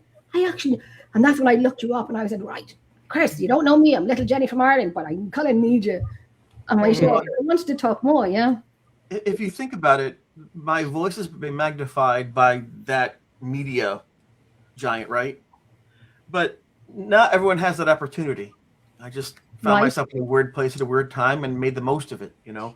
But you know, if you look at the middle-aged creeped out folks, and you know, the people like you and who actually go out and find people to share their experiences and stories, you're the people that actually help us find relevance. They give us a purpose to be here. I mean, and sometimes people are behind the camera, they're in the studio, they don't actually see their faces or hear their voices. But they're integral into informing people to what can happen and how you survive things. So it's always a team. Without my friends back in college, I'm not here. Without people putting good faith in me and trying to push me out there and say, talk against my will, it wouldn't be. So I really feel I have an obligation, and I embrace it, to be as helpful as I can be. And while I'm here on this earth, hopefully more days, right? And do what I can do. And I have to tell you that I hope that all of you live your lives to the fullest. I mean, we all see things differently, but every night there are stars out there and people falling in love and babies being born and all the crap. Sorry, bad word. All the stuff you see in the news, you know, right? They're still wonderful people. And I really love the fact that I look at the faces in the room, and we're not all competing to talk. We're not all over one another. We're not arguing back and forth. We all offer a special skill set and viewpoint, and that's beautiful. So I just, again, thank you. Oh, yes. What I love about Chris's story is that it did start off as a negative, and he turned it into a positive. Because if you ever hear him speak about the experience, and then how he ties it all in together with how we treat each other, that is really what that's what we're supposed to do. We're supposed to learn from these experiences. What can I learn from it? What does this mean? How can I put this out there in a positive way? And that's exactly what he did. He turned that negative into a positive. Yeah, and that itself is a phenomenon, because people will go see him speak. And then you go to the next thing and watch him speak, and you'll see a lot of the same people. And you go to the next thing, and you'll see a lot of the same people. They've heard the story. He's consistent with the details, but they keep coming back. And it's for the same reason you watch a movie that makes you feel love or feel good or uplifting. It's because he connects with people, and the humanity behind these experiences, the semantic value behind these experiences. He connects with people, and it's a sight to see. If you ever get the chance to see him speak in person, by all means, do it. And afterwards, it might end up with French fries. I was about to say it's my mom. My mom's there a lot. That's what it is. We love the French fries. And it's raw. It's raw experience. You can see the fear. You can hear your voice when you're talking on the recorder. And I have to say, your questioning at that age was brilliant. It was right, Lourdes? It was great. It was organic. It wasn't brilliant. It was organic. I know it wasn't very brilliant. It was real. It was raw. It was not. It wasn't provoking. It wasn't kind of like, who are you? Who are you? You're asking, can I help you? How can I help you? Your voice was soft, clear. Your questioning was great, and that's when I said, I mean, you're a teen and you're doing this, and that's when you questioned. And I said to my partner, I'm intrigued. I'm very interested, and it was raw. He's a pretty smart cookie. Raw and all raw experiences. And my goodness, I'm sure we could all write a book at this stage of our experiences that no one has seen. You haven't captured it. You haven't recorded it. These are experiences, even when I was about 12 or 13 years of age, that, holy crap, if they could have a projector in your mind that puts onto the wall to talk about what you've seen, oh my God. I don't need that. It's crazy. Oh, I don't think that's a good idea at all. I don't like that one bit. You'd be put in jail, is that what you're saying? Under that old jail. How did you get Ron and Lourdes? How did you get your heads to move like that so fast? Isn't that weird? I don't know why. Our camera doesn't. Weird. I use this camera for like Zoom meetings every week. I got a friend of mine that's watching right now, and he's been texting me. He's like, I'm concerned about her. Right? I was like, that looks a little creepy. I thought the same thing. I don't know what. I use the same camera for Zoom meetings every week. I don't know why it's glitching now, but when we move, it's like, yeah, why not? God. I'm okay, folks. I'm okay. Yeah, my brother was worried. They haven't got me yet. I was frightened, but he was worried. An ITC specialist should, in essence, be first to definitively prove or disprove comms from anything paranormal or ET. So two things, if I can dive into this, and I'll try to be brief. And I do know audio engineers to do this. So first of all, I think it's again, linguistically, it's a big maneuver for us to move away from the prove and disprove thing. We can make a case for something to be compelling, and we can disqualify alternate causes for what we think is a voice. And then we put together what's the most coherent explanation to support it. I think that's the best we do. Again, if science doesn't prove, who are we to try to one-up science and prove things? So I don't think in ITC that we need to prove. Can you put the question back up again, too? Yes, well, sorry. Yeah, of course. The other part of it was, so the ET part of it. So this is a different perspective from our side of it. Because we get asked sometimes with digital seance events, do you think you're communicating with extraterrestrials? My answer is an emphatic no, and I'll explain why. And I may not be right, but this is kind of how we're seeing it. For us, there's no translator involved. We hear words come through in language that we understand. Mm-hmm. So for us, it is a huge leap of faith. And perhaps borderline naive to think that there is some kind of Rosetta Stone thing functioning between a race from another planet, solar system, universe, whatever, that is of a completely different thought process. It has different cognitive functions, different empirical references. Like if I say I have a streaming show, you know what that means empirically, both from knowing what water is and how it flows and the flow of data streaming, right? So we have no reason to assume that a creature from a different universe, planet, ecosystem, whatever, would have those same empirical semantic references, the same cognitive processes or thought patterns and stuff that we have. It's a huge assumption to make. Now, the only exception to that I can see a physical medium, a person, possibly being able to connect what you could call extraterrestrial, because when we dream and we have parts of our brain, the hot zone in the back will communicate to the front, to the cerebral cortex, where you have language and problem solving and complex thoughts, and it'll put forth through imagery and through representation ideas, symbolism, right, to try to communicate for us to figure things out. So I think that, again, with reality being fundamentally mental, a creature that could telepathy-wise, maybe through telepathy, communicate, could make somebody, by infiltrating their cognitive structure, make them represent to themselves from the hot zone to the front what it is they want them to understand as a message. I think that's possible. It's not incoherent. But to think that like we can't translate whale or giraffe or dog into human language. So to assume that we can do that through electronics with a creature from another universe, I think is a huge leap of faith that we can't ground it in anything. So I think a physical person medium might be able to do it, but technically through ITC, no, I don't see. I think it's too big of a gap to assume. Right. Yeah, there's an app that talks to dogs, though. I'm sorry? There's an app that's supposed to talk to dogs. Yeah, that's what I was going to say. I saw this app on an advertisement. About that. It talks to my doggy. I should try it sometime. It's an How much does it thing, cost? Right? Yeah. When you just look at the dog and say you have that, the animal people and dog people, and you have that connection with your pet, your dog. And I speak fluent Chihuahuanese. I know what my Chihuahua wants without one bark. I'm like, do you want water? One bark. And then she'll bark. And I know exactly. And I said to my daughter, just go into the kitchen, get Hope some water. And she's drinking the water. It's like, we know. And I had another dog, Zach, that we just there. And then with my little Harley here, my other Chihuahua, you have it. And I know everyone has a relationship with their dogs. It's a connection, and you have recognized patterns because it's like you know the pattern of the dog. So now you know that if it barks once or twice, and that's how you know, and that's perfectly fine. Yeah. But to translate the barking into a language, that's something else. They get whatever they want. A quick one here now from Chantel, her friend Josh. I know Josh. Oh, yes. Joshua Sean is brilliant. Yeah. Yes, I watch it. Yeah, it is, isn't it?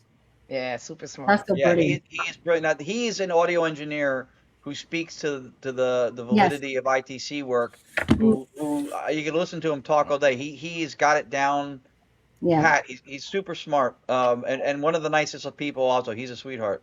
Yeah, I've watched his shows. Yes, Ron, you kind of said what I meant more eloquently. You can show your work, record, save, replay. If more than one person agrees with what is heard, it can add validity. Absolutely, yeah. It feels good to get the consensus truth, or what we perceive to be. But yeah, just if you're the only one who hears something, no one can tell you that you didn't hear it just because everybody else didn't hear it. Right. Yeah, and you know, and I always say people who, you know, we all have our specialities in what we do in the field. You know, some people can, you know, feel something into a room. I know a lot of people say to me, Jenny, do you walk across the street and feel something? No, I'm like the blind leading the blind, but I have very good ears, and I get an ear test done more than an eye test because I kind of need these, because audio is my jam. Audio is my go-to. That's my obsession. Oh Lord Jesus, take the wheel. That's my obsession. I love it. I love it more, too much. I speak Toby well. Mostly I swear at him and call him names, but he knows we can. Chantel is very funny. Chantel would when she came over to Ireland, she went over to the UK to her granddad, and I said, Chantel, you're only like 40 minutes away. You know, an hour's flight. Come over to Ireland. She's from South Africa. She came over to Ireland. Let me tell you, that was about 4 years ago. The girl hasn't drank since. Wow. I showed her how it's done in Ireland. She hasn't drank. Interesting. I'm sorry. Go ahead. I didn't mean to interrupt you. No, you're right. And she hasn't drank since she left my house. Because when it comes to this stuff and people telling you that you didn't experience what you experienced, see, that's why, like with hallucinations, could you imagine you saw something and now someone's telling you that you didn't see that? That wasn't real. You didn't see that. That's why mental disease and mental disorders is so prevalent out there, because people are having these experiences and then someone comes along and says, that didn't happen to you. That's not real. Here's some medication, and it's suppressing the experience. And that's why we have a lot, in my opinion, that is one of the reasons that the mental illness is so out there right now, because you experienced it, but someone's telling you, no, you didn't. Here, take some medication.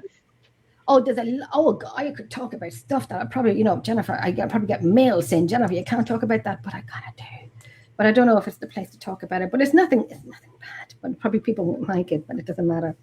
I won't even get into that because it's kind of like a taboo subject a little bit. When you talk about paranormal, it's the whole table of paranormal, whether it be UFOs, religion, spirits, ghosts, whatever you want to call them. It's the whole table, and I've got a lot to say on most of it. And mine would be the argument of religion as well. And I do, and people kind of like it or don't like it, and there's nothing bad, nothing negative.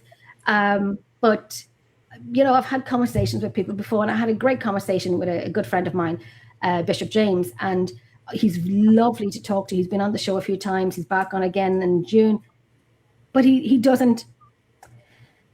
If I tell him what I think and what I like and what I don't like, he doesn't make you feel uncomfortable. He's very open to discussions about it, and I love that about him. That he's such an easy man to talk to. But I will, I think we all do. I'm not too sure, but I will have my debate on the religion. What you know, what you've seen, what you haven't seen. And I remember talking to someone about, you know, religion, paranormal is not real. And I said, well, let me tell you, I got a few pictures and a few videos and a few audio for you to hear. Can you give me the same? No, you can't. You probably can't. And I'm not. And then if they hear it, then they'll tell you that it's a Satan or it's a demon or something like that.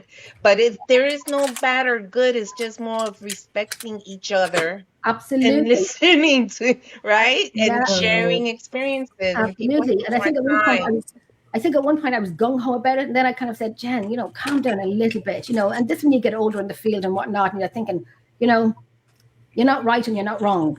But they were my debates. And I remember someone saying, you know, like I said, the paranormal is not real. There's no such thing as ghosts. And I'm like, but you're going to the spirit in the sky. Okay. And that's okay. You know, that's okay. But it's an open flow discussion on it. Don't knock the paranormal. We won't knock religion and so on and so on. Everything is what we don't understand, what we can't see all the time. And that's just, and I know somebody doesn't like doing shows with me if I bring that up, because like, Jenny, it's religion. I'm like, but it's okay. I'm not being nasty. I'm not being negative. It's something. Do you know what happens when you offend people? Nothing. I was going to say nothing. I don't give a damn what you think. Like, once you get to that point, like, I know what I know, you know? Yes. And I realize that you don't know what I know, and I don't know what you know. So we can either come together and try to figure this shit out, or you can keep on walking. That's it. And it's an open floor discussion. It's not an argument. It's not a debate. It's a discussion. You know, no one's right, no one's wrong. It's just our beliefs and so on. But I do like one of the ladies, Chantel, not one drop. Chantel used to voicemail me when she was asleep. And then she'd say, Jenny, delete this voicemail. Siri's listening. And I almost got run over by a car one morning because I was going into town. And I was laughing, listening to her voicemail, and I was laughing. But she goes, Jenny, delete this audio. Siri's listening. And then I seen a car to my right. And, you know, it was in the morning time. But I was laughing at her voicemail so much. But she leaves the most funniest sleep talk voicemails. But I love this comment. I do love this comment. This is a great group. Thank you so much. Before the end of the roundtable, can each person on the panel say something that they appreciate about or that they learned from the person to the left of them on the screen? Kimmy Coogs. Kimmy. So we'll definitely be doing that. I'm laughing at that. Now switch pictures. We'll do a little, you know, switcheroo. But is there any one piece of equipment you would not use, and why would you not use it? Anything that, you know? We've talked before about the Ouija board being something that we're not comfortable. That's not to say that people can't use it or don't use it, and it's fine. I think it's that danger of making sure you open and close it correctly, and but that's one of the things that we've shied away from, you know, personally. You just don't know what you're inviting. Yeah, it's the unknown that it could go really bad. So I don't mess with it. Some people say, I know a few teams that do use the Ouija board, use it with respect, open and close it. It's like someone said before, the recorder is like another portal. You're opening it, you're turning it on, and you're closing it. So when I end an audio session, I say, audio session ending, thank you so much. You know, audio session ending. Huh? What do you think? Thank God. Sorry, Greg just got up and started walking, and I was like, thank God he's wearing pants. Bruce's got pants on. I think that we use right. Like we're just happy he's wearing pants. Small things in life. Anything. So what do you think? What do you think, Nate? And Todd, what do you think of the equipment? What would you not use? Is it the same with the Ouija board? Yeah, mine would be a Ouija board. I have absolutely no interest in messing with it. I've used one before, and I was 19, I think, so a long time ago, 30 plus years, and I believe it. Like, I believe it's real. It's I mean, you know, they all say, well, it's just a tool. It can be used however you use it. I don't trust it. So that's why, you know, anything that can come through could be falsifying who they are, what they are. So I want to stay away from it. It'll be another 30 plus years that I use it. And they actually had that as a children's toy. Mm-hmm. Yeah. Right. And then they brought it out again a few years ago, and you know, everyone was buying it. And my mouse pad is an Ouija board. My mouse pad is my mouse pad is an Ouija board. Oh. So no wonder the thing's gone on in my house, because I'm moving my mouse. I'm moving my mouse all over it. So and the mouse is kind of like running, and I can see my cursor is moving. I'm like, oh my God, what is it? But is it just like a digital recorder, opening up something for something to come through, a spirit box? Is it the same? An open portal?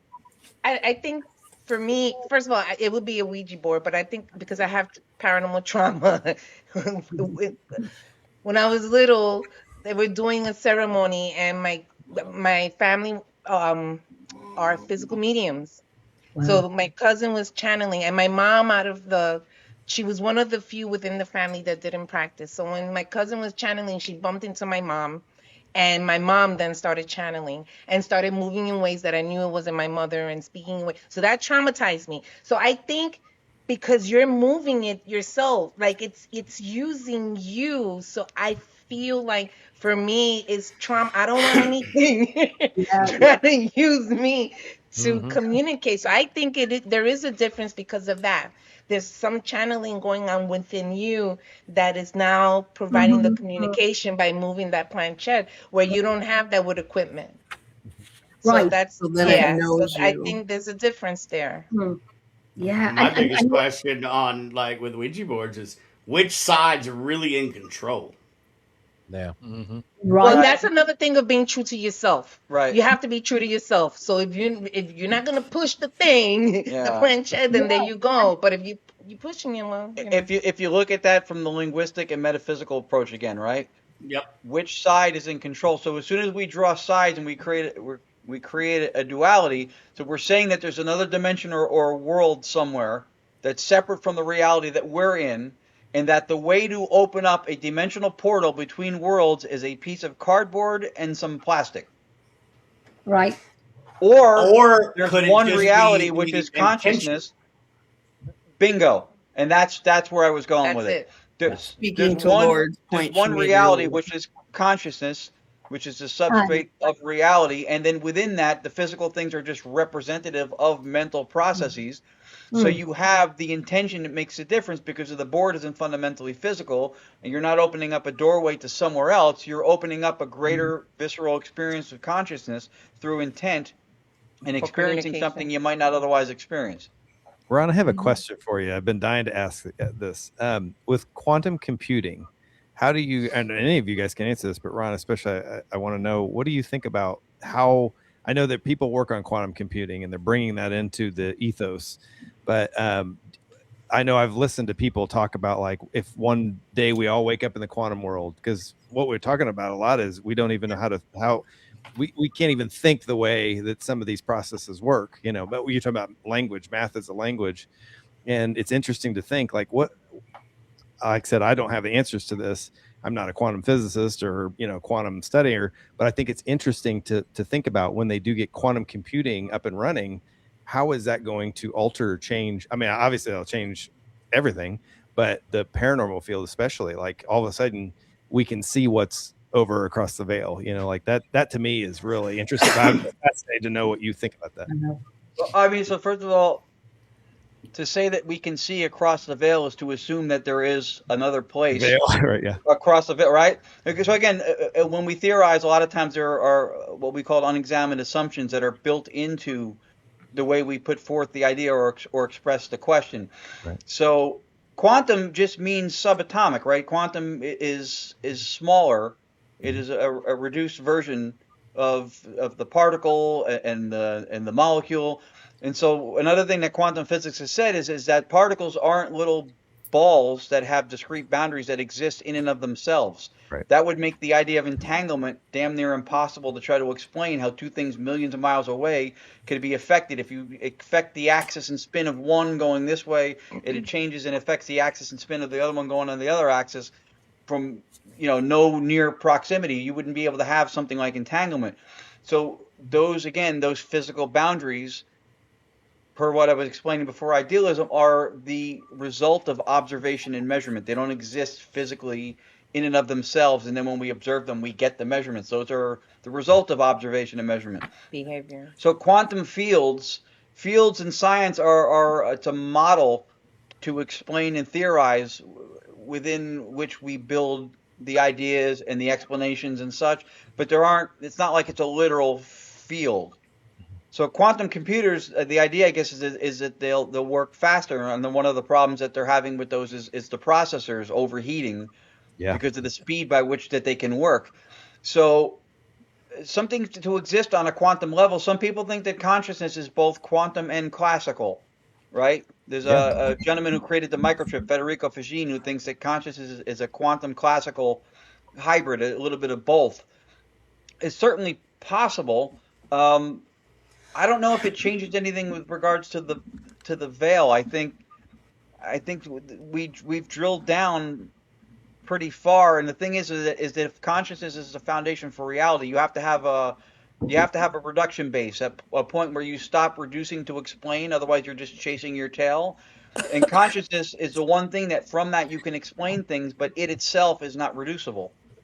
Right? If anything's outside of consciousness for us, it may as well not exist. We know everything directly or indirectly by acquaintance through consciousness. Now, if you can identify the veil, that'd be well, fun. And I'll say the only thing. You know what? Right. To speak to no, she made a great point. To speak to that, actually, metaphorically, the veil would be our physical form, right? Under idealism, there's one consciousness, universal mind or consciousness is one. That's our reality, and within that, the detraction is, well, if there's one mind, how do you explain all of us who identify as individuals? And so, under Dr. Bernardo Kastrup, he goes, well, is there a model in nature that shows something akin to this? And there is. It's dissociative identity disorder, or DID, which you have one mind that fragments into multiple centers of subjectivity. You do. So you're saying we each have an individual veil? Yes. And let me piggyback or the Markov blanket. Because absolutely. The only thing that I know, and this happens only twice in a human, is it happens when you're born and when you die, and that is you are flooded with DMT, which is the strongest hallucinogen known to man. So why does it only happen in your body twice? Well, I think perhaps is it breaking a veil, or is it bringing you into a consciousness? And is it, it's something to look at. Why, of all things? I'll tell you what the idea behind that I think is that under idealism we're dissociated, but we're not physically separate, right? What Lourdes referred to as what's called a Markov blanket. That's the boundary through which we're separated from each other. So when you're born, that's the beginning of the dissociation. So you could have that, and then when we pass, you have a gradual dissolving or reassimilation back into consciousness, where the veil or the dissociation is coming to a close. Now, we have, like, we're born into a cockpit of a plane. We have, like, a pilot has the dashboard and the dials, and they measure and tell them what's going on around us. We have sensors, right? Taste, touch, smell, feel, that tell us what's going on around us. So we have accurate, valid information that we go through life and we can survive. The difference between us and the pilot is the pilot never mistakes the dashboard for the sky. We do. We think everything that we sense and perceive is reality in its totality. Now, to go to your DMT, or you mentioned psilocybin before, it used to once be thought that when we were doing psilocybin or any kind of psychedelic, that your brain lit up like a Christmas tree, hence the vivid experience. And what turns out is that's actually the opposite. Right. It is the closest to physical death. Yep. Your brain activity is here, and your vivid, visceral, experiential level is here, which tells you what? The brain cannot be causally responsible for consciousness, because if something is causal, it has to be there every time the experience that matches it happens. It can correlate, but it's not causal.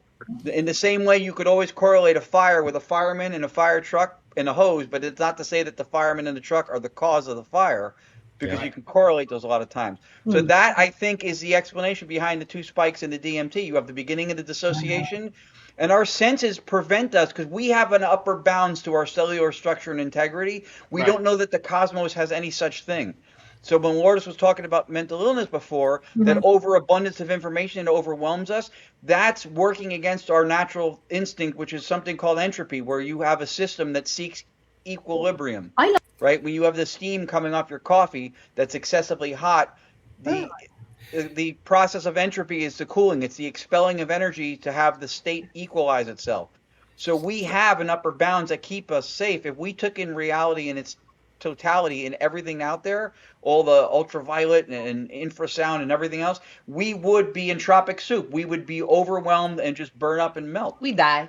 So are you equating that to psilocybin? Is that like on the same? Did we lose connection?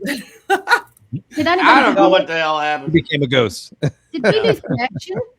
You were trying psilocybin. You've been floating in and out. You went on your own trip. You said lost connection. Well, lost connection. Well, what do you have over by you right I've written now? I'm down. curious though, is a breakdown, is DMT the same as psilocybin? No, not at all. I've written down a time on the show tonight, 2.02.00. I thought I heard some female whisper, so I'm looking at everyone to see if anyone whispered. Not too sure, but I am going to look back and look over it to see if anyone whispered.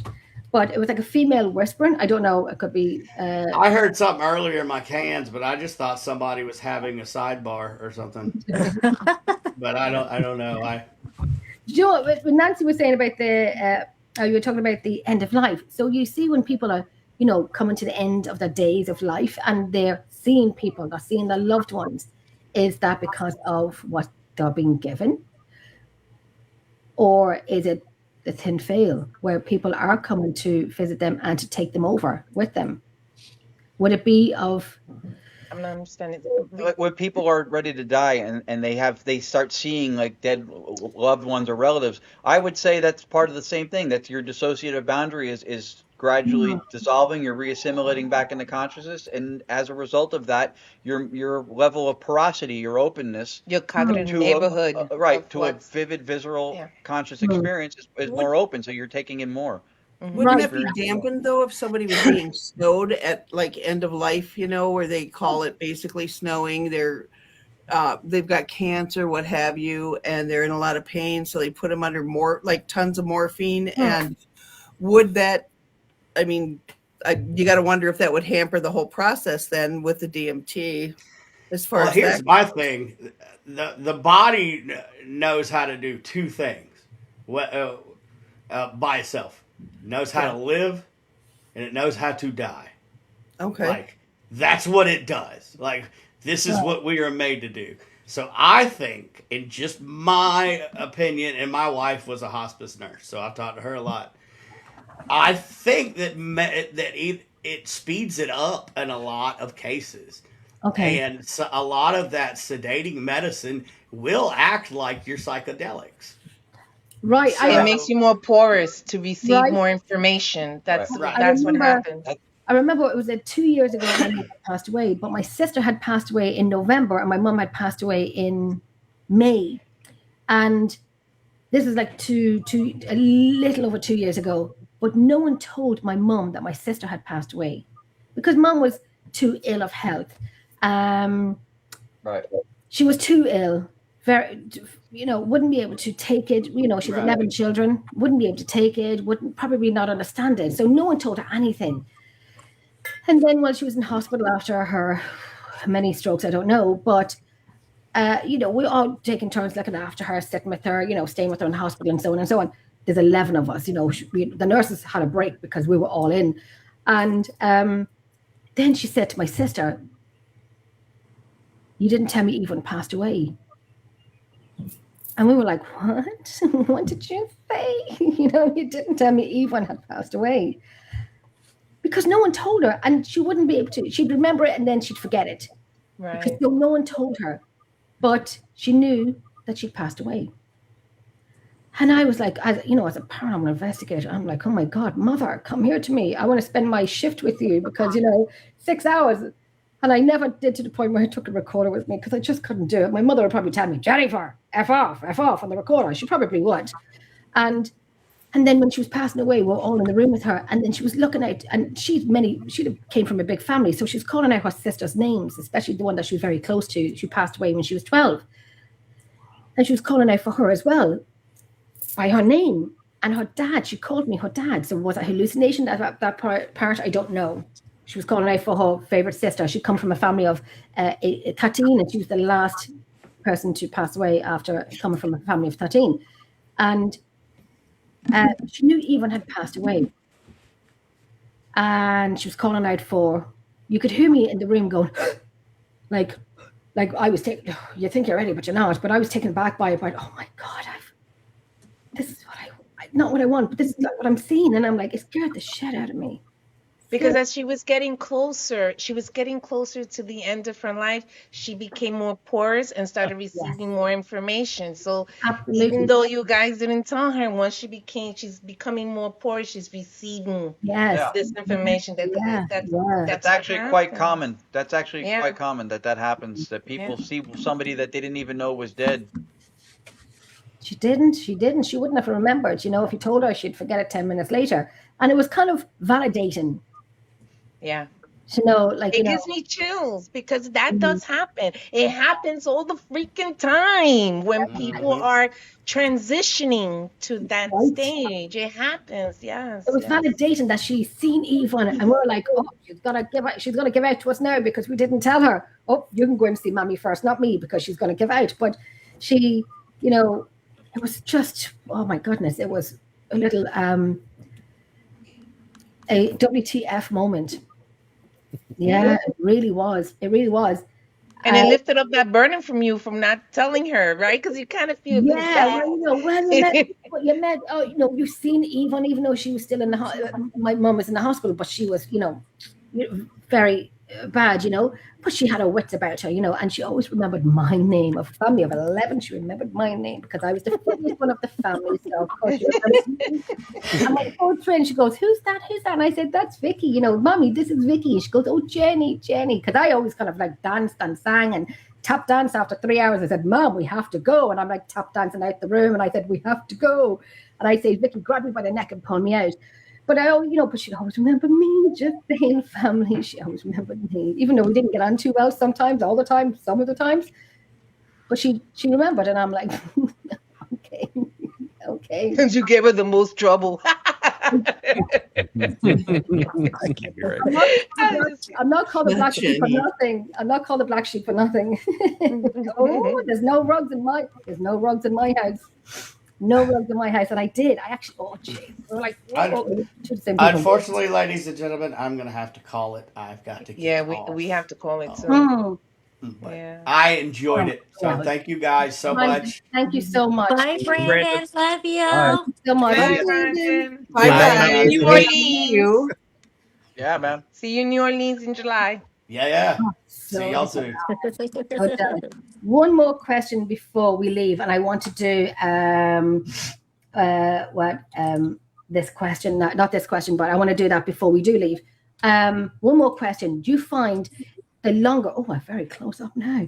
Do you find in the longer you're in the field, and people say, Jenny, do you have gifts? Do you have that? Can you sense something? And I'm like, no. I'm like the blind leading the blind. I found the more I got into the field, the more I open myself up and say, right, leave my crap at the door and just go in open. Do we do protection? I personally don't, and that's my personal choice. And I don't, and that's my personal choice. Do you get more? Do you? I know what the question I'm trying to say. Like, I now hear names, and I call the names out, and they're on audio before. Like, I remember sitting in a museum and we were doing an Estes method and a live. We were doing a live at the time. I was doing it for the world's largest ghost hunt or something like that. And there was a cabinet beside me, and we're all in this one particular room. And I'd say, guys, you know when I always say what comes into your mind, even if it's stupid, say it. And I said, Maureen, no idea why. We're not calling out for anyone. I just said, I'm getting Maureen, no idea why. I looked over at my friend, and he looked at me, and he made a face. And I'm like, do you know Maureen? He said, the cabinet I was standing beside was his uncle, but his second wife was named Maureen. And you can hear me going. And then in Redwood Castle, I was sitting there with my friend, Kieran, who I bloody love and adore. And we fabulously worked great together. I love the bones off him. And we were sitting in Redwood Castle, and everyone was going to bed 4 o'clock in the morning. We're gung ho, we stay up. It's still early. Who's going to bed at 4 o'clock in the morning on an investigation? So we're sitting in this room, small room, and I said, oh my gosh, there's a song coming to my head, and I think it's my mother. And I said, what would my mother be doing in Redwood Castle? And he goes, say it. And I'm like, I should say it, and I'm going to say it, but it's Charlie Pride, Crystal Chandeliers. And I said, that song is in my head. And why would that song be in my head in Redwood Castle? Why? You know, my mother, are you here? Why are you following me?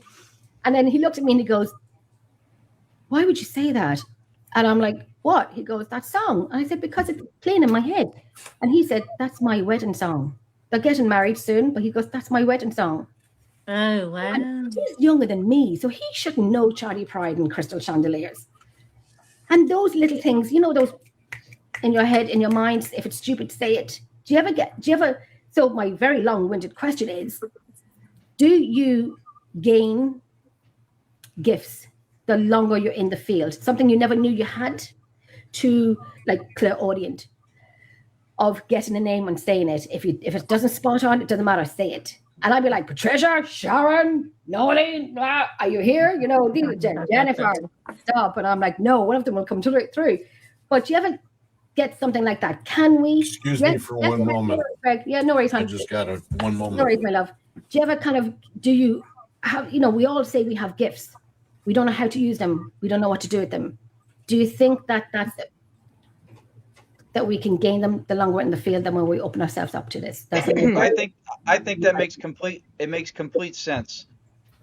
One of the first things linguistics, I caution against calling them gifts or gain, right? Because it makes it sound like it's some kind of mystical, you know, magical, and it's not. We all have the same abilities, so to speak. And I think some people could study piano for years, and someone else could take it up and be self-taught and be, you know, just be a prodigy, a natural, and excel at it. So I think some of us may have more aptitude towards certain things than others.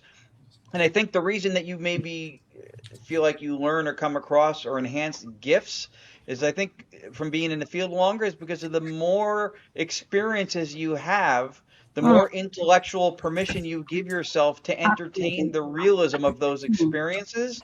And then you get the experience of having them more, or seeming to have more heightened ones, because you're giving yourself the intellectual permission that you may have not even knowingly been denying yourself through some level of skepticism. It's just like anything else. The more you do it, the better you get. So if you have a dancer who's practicing to become a great dancer, if you're doing the paranormal and you're getting these messages, and the more you do it, the better you get at it. But we all have that foundation, but most of us don't use it. Most of us decide to ignore it. Most of us, you know, are saying that that's not real. But you keep doing it, the better you get at it. And just like anything else. Some people may have really suck at it. Like that's like okay. You really like, and you don't like, you can't play the piano and you cannot investigate the paranormal because you really suck at it. You just don't get it, and it doesn't come through to you. You don't hear any names. You don't hear anything.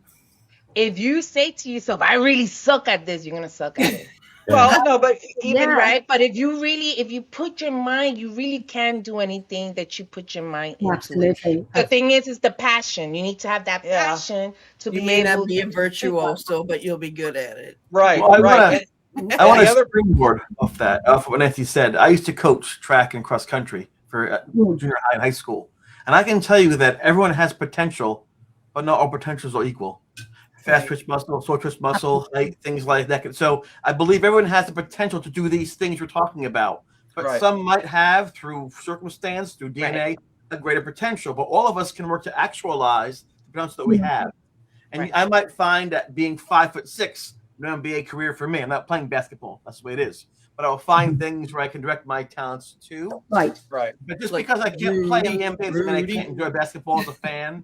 Right, loving the game, supporting the players and things. So I think, Nancy, it's frustrating sometimes for people that say, "I just can't do it." And sometimes to a degree, that's true. You can't do what other people do, but you still be you, though. Right. Yeah. That was going to be my response to the "what if you suck at it?" Well, then why, if you're doing it for performative reasons or for a career pursuit and you suck at it, then that is something to look at honestly with yourself. But if you're doing it because of the passion of the music and you just enjoy doing it, you're okay at it.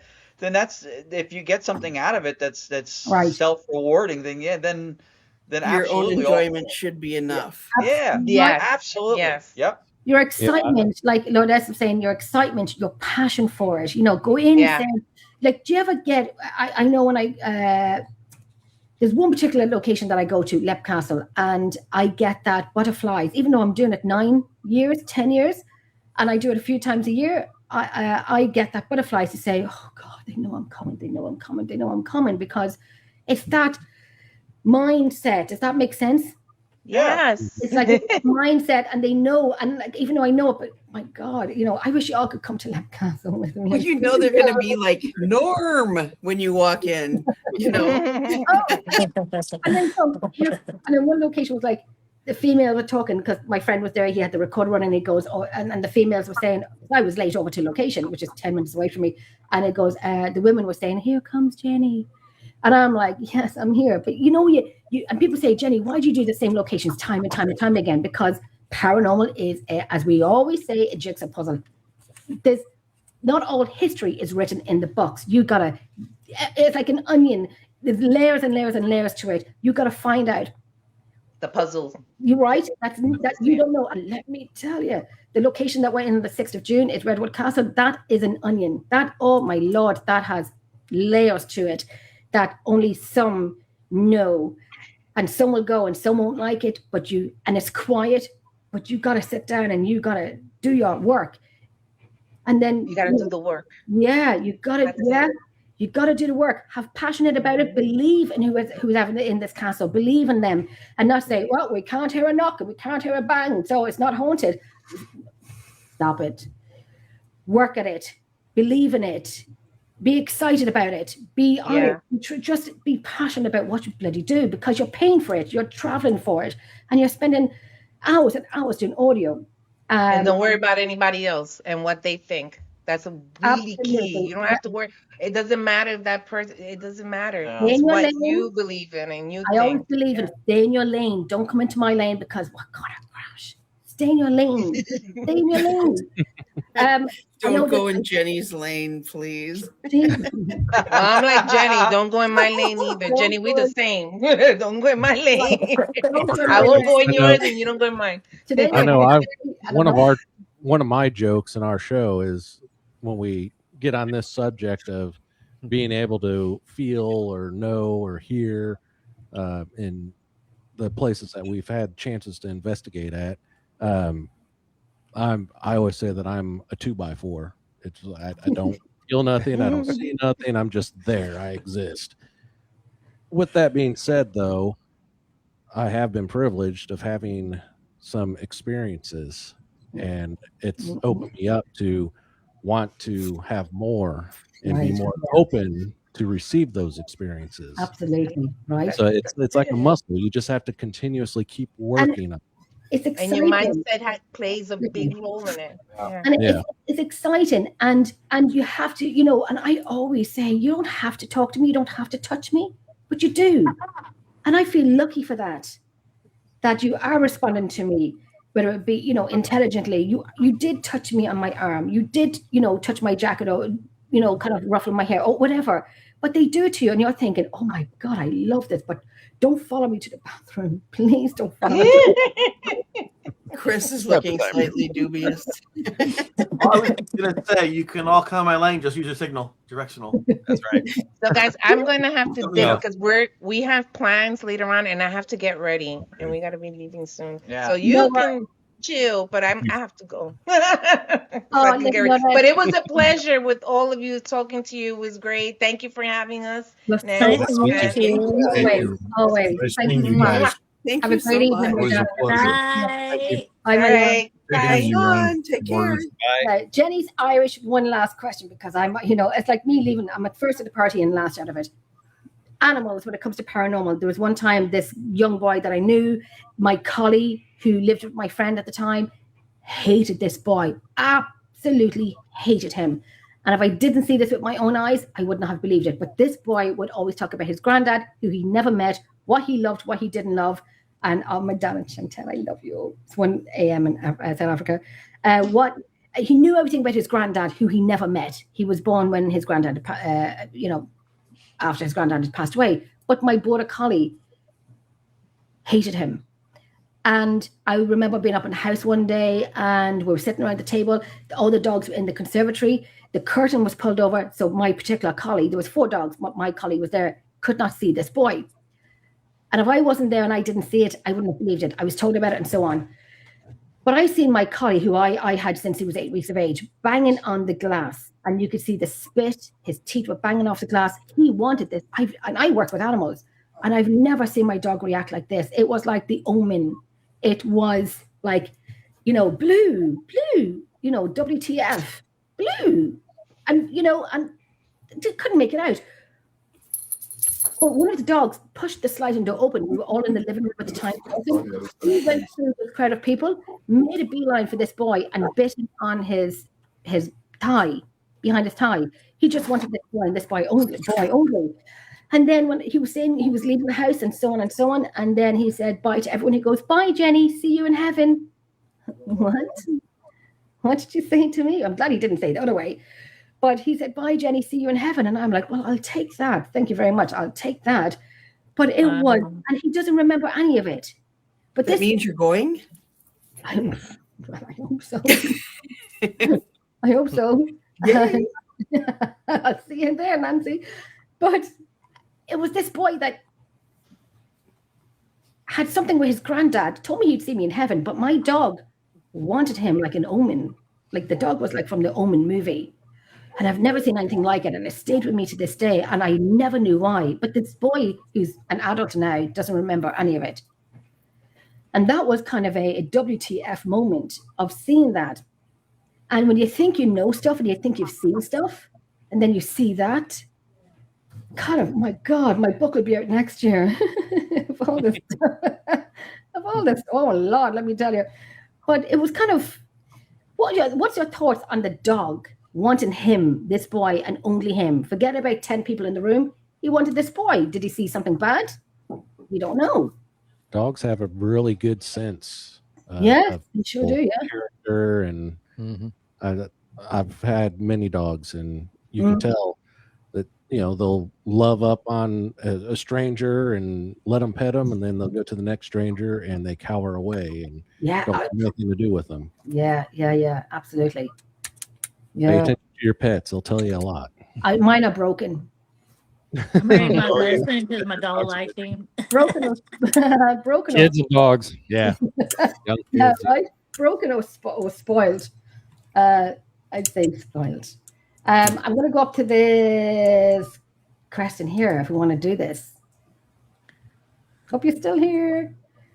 Before the end of the roundtable, can each person on the panel say something they appreciate about or that they learn from the person on the left of them? On the screen, so facing the screen, or we never. Yeah, Nancy, I guess, would be on my left. Mine would be Kelly. Mine would be Chris. I have no idea. Greg. Yes. No. I just I'm like sitting in the middle of the screen here. Yeah. And I don't have any idea really. I think I'll start off with Kimmy. Because Kimmy's to my left. I would say calmness, listen, and be quiet. That's what I've learned. When I do shows or when I do investigations, is calmness, which I am very, still just listen, and sometimes Jennifer, be quiet. So that's mine. That's something I've learned with you as well, Kimmy. My left would be Ron, right? Mm-hmm. Okay, so I don't know you, but I really liked listening to you today of being able to take communication to a whole new level. I didn't really understand some of it, but it's not, but I really think, and I haven't been able to, I've never heard any of your stuff, but I just wanted to say, I think communication is the key to a lot of it. And I think between science, spiritualism, and all this stuff is going to have to come together. And, I think eventually we'll figure out some of the stuff, not everything, but some of it. Yeah, that's perfect. Ron to Chris. Yes, that's actually a good one for me to have. And I appreciate that last comment too. You're welcome. Yeah, and I've been humbled by what I've learned over the last number of years. from studying different stuff. So, yeah, that means a lot. For Chris, perfect to be on my left. What makes him unique, and this is something I take away from him, not just from today, but he showed it again today too. I think when we look at what happens or what we call paranormal, I think his example is a great one to implement in how we look at stuff. It starts with the experience, not with what we think and what we believe and what we want, and then trying to prove that. It starts with the experience, and I think that was part of what his blessing to this field is, because no one else is coming from the place, especially when celebrity got introduced into this field. No one's coming from the experience first. Right.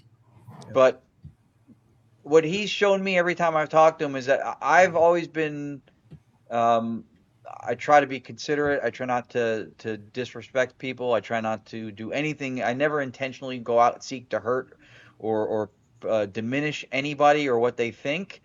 And so when you carry yourself in a way that you think is highly respectful, highly considerate, and you meet somebody who makes you feel like maybe you could take this to a higher level, maybe you're not as good at this as you think you are, that's Chris. That's Chris. He's just a sweetheart of a person, and you're better for knowing him if you know him. Yes, I do like that. Yeah. I'm glad you mentioned Bandcamp. Thank you, Ron. I have Greg, right, Mr. Koss? Yes. Yes. I don't believe I've met you. Have I prior to this? No. And it's a pleasure. I made that Illinoising joke, especially I've seen that. I heard that. I tried to take to Illinois and do that, and you're very kind as to not come back at me hard. And I really appreciate that. Watching you, listening to you, you seem like you're old school in the sense that you don't talk about the sizzles, the steak. You deal with the real material. You seem kind, polite, honest, an honest broker, a nice role model for people to follow in your lead and your footsteps. I know you have a paranormal or paranormal related podcast, that's vodcast, which I could never do, of course. So I really appreciate the opportunity to say hello to you, and I'm hoping that I can at some point in time connect myself as you connect yourself, with some dignity. I hope that you get on the show, that you come on the show, and then that goes for everybody that's in the room. Thank you. And to my left is Sean.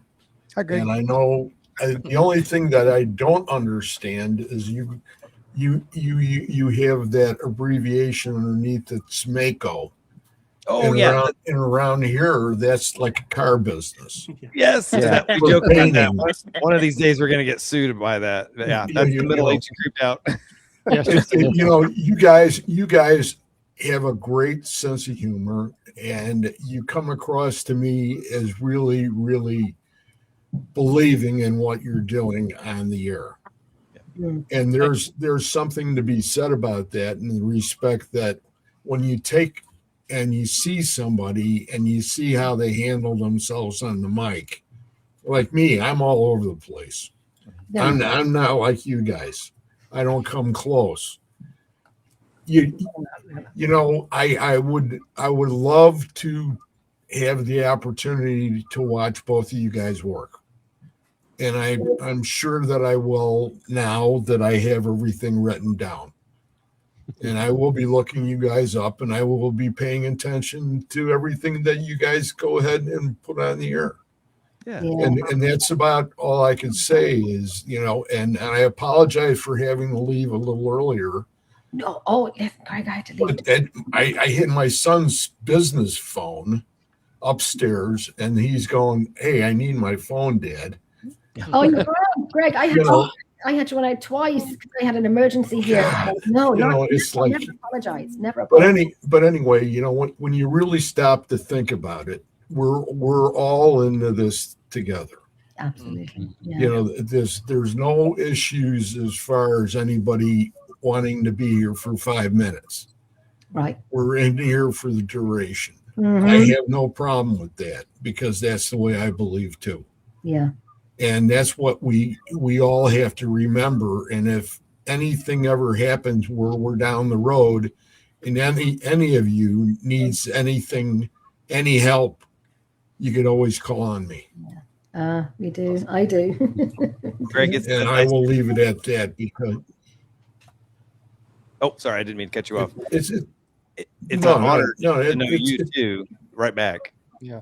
And you brought that so early in this discussion. You brought it back to which several of you did actually. Chris did this, and a lot of you did.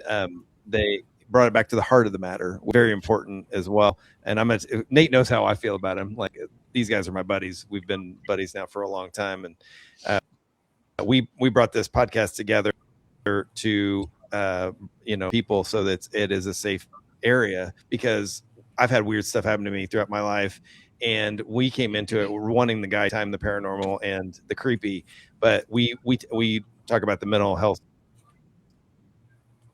component as well. And the connect really the biggest surprise to me. I know we talked about that earlier, and I don't know this, but when you did that, I was like, yeah, he's a cool guy. So I really appreciate that, and just getting to the basics of things and the humanity of it. One of my favorite authors is Dr. Wayne Dyer, and he used to say, if you have the right to have the choice to be right or kind, always. I ended up in his last book before he passed away. I didn't get to meet him, but he and my son ended up in his book. Oh. Didn't he do You're Okay? If you guys get the opportunity, look up a gentleman by the name of Dr. Chuck Kennedy. Chuck Kennedy. Okay. Now, he has passed. Yeah. And Dr. Chuck Kennedy was a gentleman that dealt with a group of psychic mediums that were responsible for finding human trafficking people. Oh, wow. And like 3 years ago, before he passed, he was responsible with his psychics and remote viewers of finding a trailer down in Texas that had like 500 people in it. Oh gosh. Oh, dang. Wow.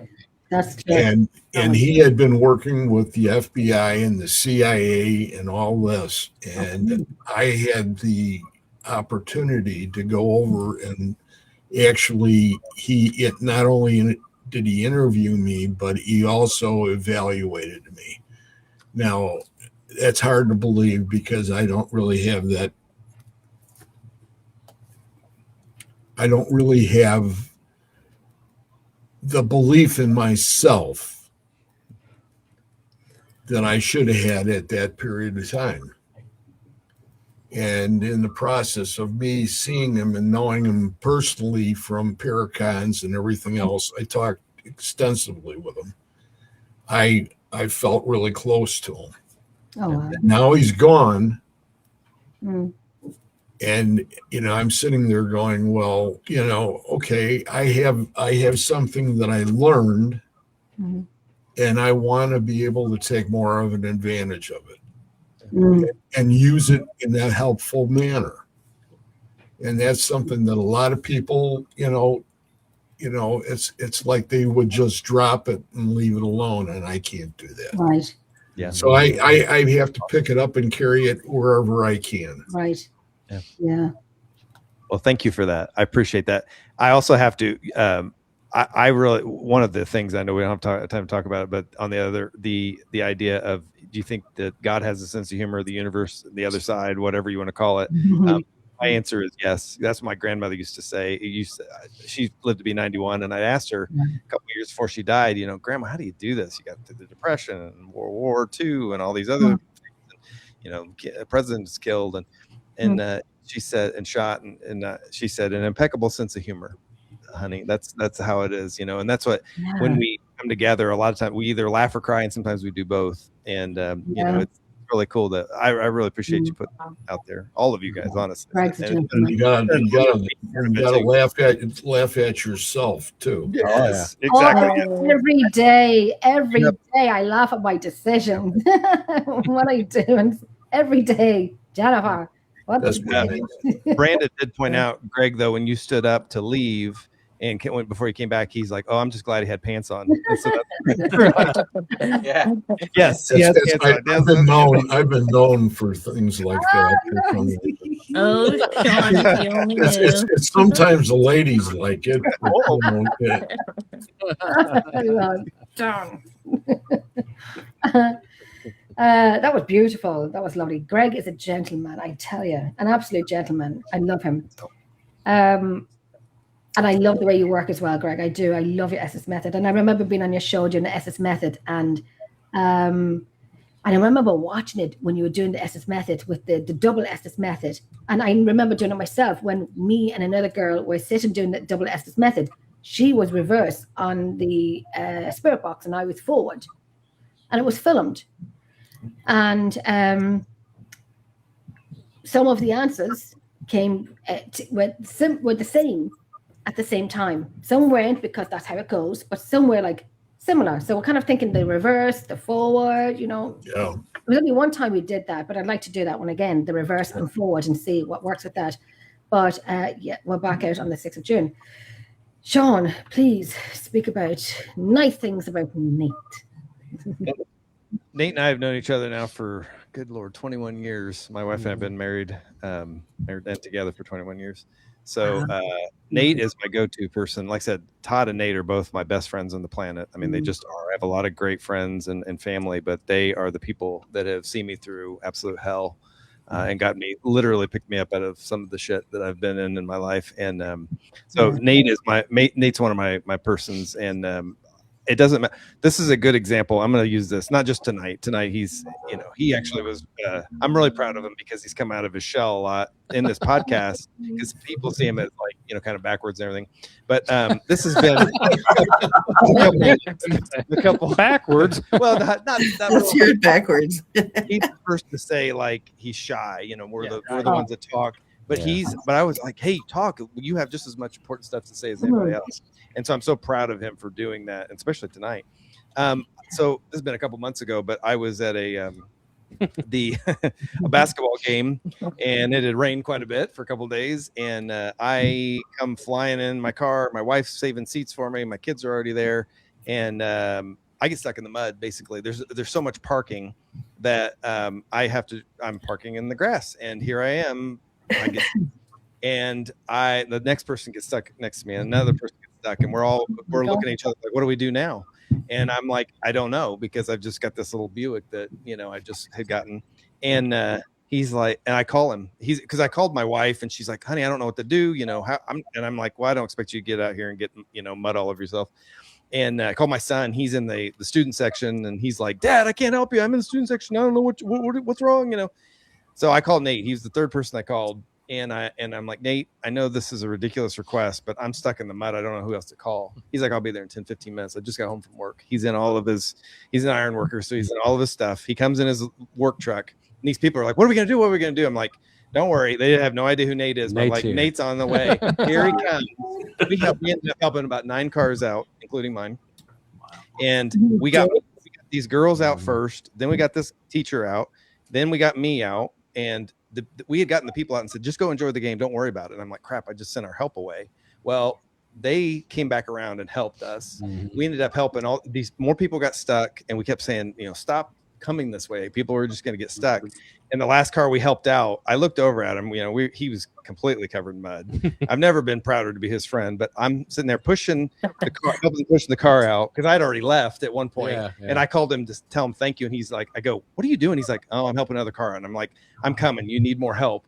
And so he and I are pushing this last car out. And I look over at him. I go, we're doing the Lord's work, right? And he's just looking at me like, you bastard, you're always getting me in this stuff. Nate needs a cape. Yeah, he does. I'm covered head to toe in mud, and 2 of the girls that we pushed out, they came over with a little napkin about that big. I was like, napkin. I was like, I love that is not useful. That is not useful at this moment. I did tell him we're going to laugh about this someday, and today is the day. But it shows the heart of Nate and Todd has a human. They both have such huge hearts. They would lay down their life with me. But Nate is he's a true friend, and he has been for many, many years. Nate needs to get a cape. You need to wear It's underneath this Bigfoot shirt he's got on. Yeah. It's, when I was little, I had a little T-shirt that said Nate the Great. So, Oh, boy. and he is. Everybody needs a Nate in their life. That's brilliant. Amen. He's our savior. Oh, that's so cute. I love it. Now say nice things about Todd. Yeah. Read what I wrote you. Yeah. Script, not script. Probably won't be as long. Sorry. Thank you for the kind words, Sean. Yes, sir. Todd and I have known each other since we started this podcast, and our podcast wouldn't be in existence without him. This is his brainchild. Amen. This was his heart and soul of what he wanted to do. And I got lucky enough to be asked to do all the technical stuff because neither of them knew how to do it. And it's been a hell of a journey and a ride. And we call it the Mako train. Yep. And we're going to ride it as long as we can. Yeah. It's a blast. He sources pretty much all the guest chats that we have on our show. And he finds some of you and the others that have been on our show, and I don't know how he does it, but he does it, and really appreciate that because Well, thank you. keeps it going. And I appreciate he's a great friend that I wouldn't trade nothing for. Well, thank you. Same here. Right on. Same here. I appreciate that. Nancy, what I've learned is you are a great co-facilitator of this show, of this panel. You ask good questions. You're genuine, Engaged. Yeah. yeah. Mhm. I didn't know you until tonight. You have a calmness. I always notice people's personalities, and you have a calmness about you. I would imagine that's true. It is. She calms me down. Trust. I'm always In a private life. So Talk her off the ledge. yeah. Yeah, she does. Yeah, I just when Jenny had to leave a couple times, you kept the show going, and I knew Nancy had it.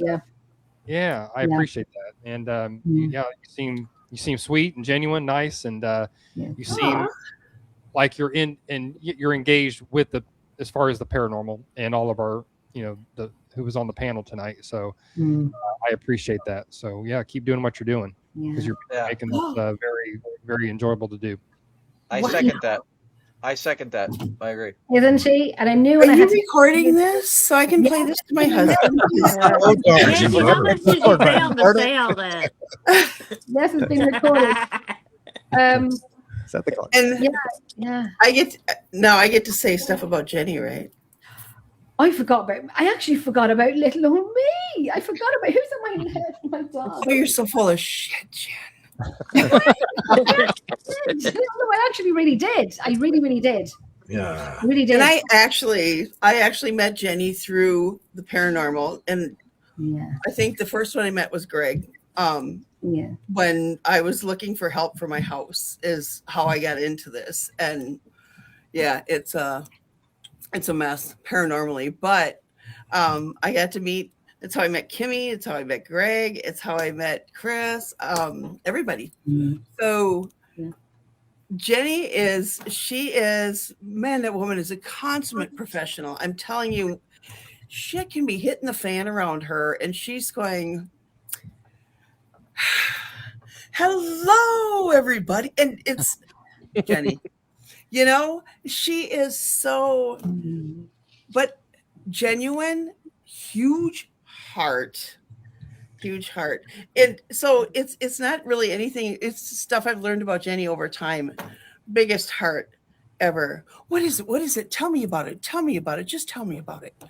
And she will listen until, and then go, well, that's not so bad because, and she will tell you something and kind of put it into perspective for you. And and you say she's not a calm person, but she has a calming manner where she will make you forget about that, move on to something else, and you're 80 miles down the road before you know it.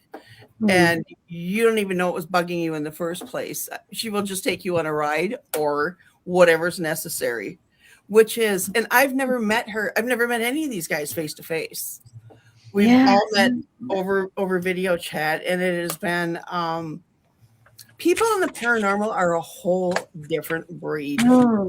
Eclectic group like there is no other. I mean, you go from A to Z, and you've got to build a whole nother alphabet to encompass everybody.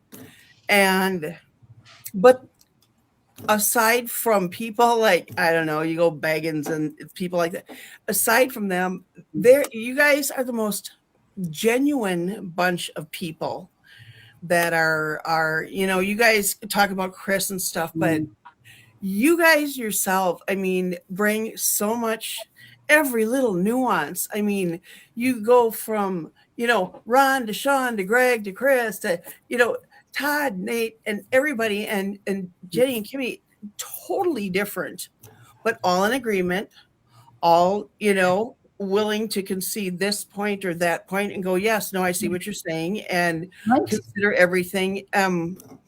It is, I'm privileged to be part of all of this. I really am, because you guys let me into this, and I'm on the other side of it. I've done investigations here, but I haven't done a lot in the real world. I've done a couple cemeteries here and there, but it's mainly because of my house and my yard that I've got into this. And what a great group. Thank you. Nancy. Me and Kimmy make Nancy go down into a basement while we're sitting behind the screen. It's okay, Nancy, go down. My recorders. Oh yeah, I am like white as a sheet, terrified because I've seen something outside my window, and I'm going upstairs, and Kimmy's like, "Y'all all right? You're white as a ghost." I'm going, don't say that. I'm just like holding my computer, and Jenny goes, "Hey, can you do us a favor? Can you just go back down there and we can take a look at them?" Like, why the hell not? You know what? Why not? In for a penny, in for a pound. Let's go. All right. We're good. Kimmy are looking at each other doing sign language, ASL and ISL. We're like, oh my God. She's really going back down there. And I'm like, it's okay. Strength in numbers. Behind you. Behind you. What? It's okay. We got you. And I say to Kimmy, I wouldn't.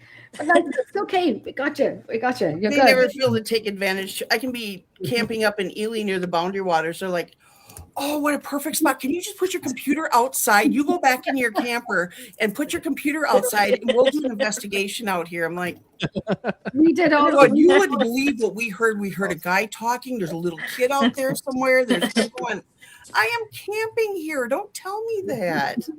We do. Nancy, the only thing that I'll say that I can't go ahead and do is if you call me up and say that you need me to come up to your place with a pooper scooper and help clean up your dog's mess. Oh, my dog.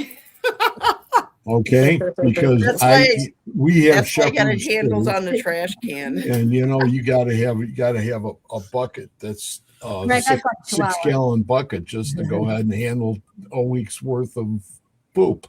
Yeah, he's a big, but I'd have to say, it is.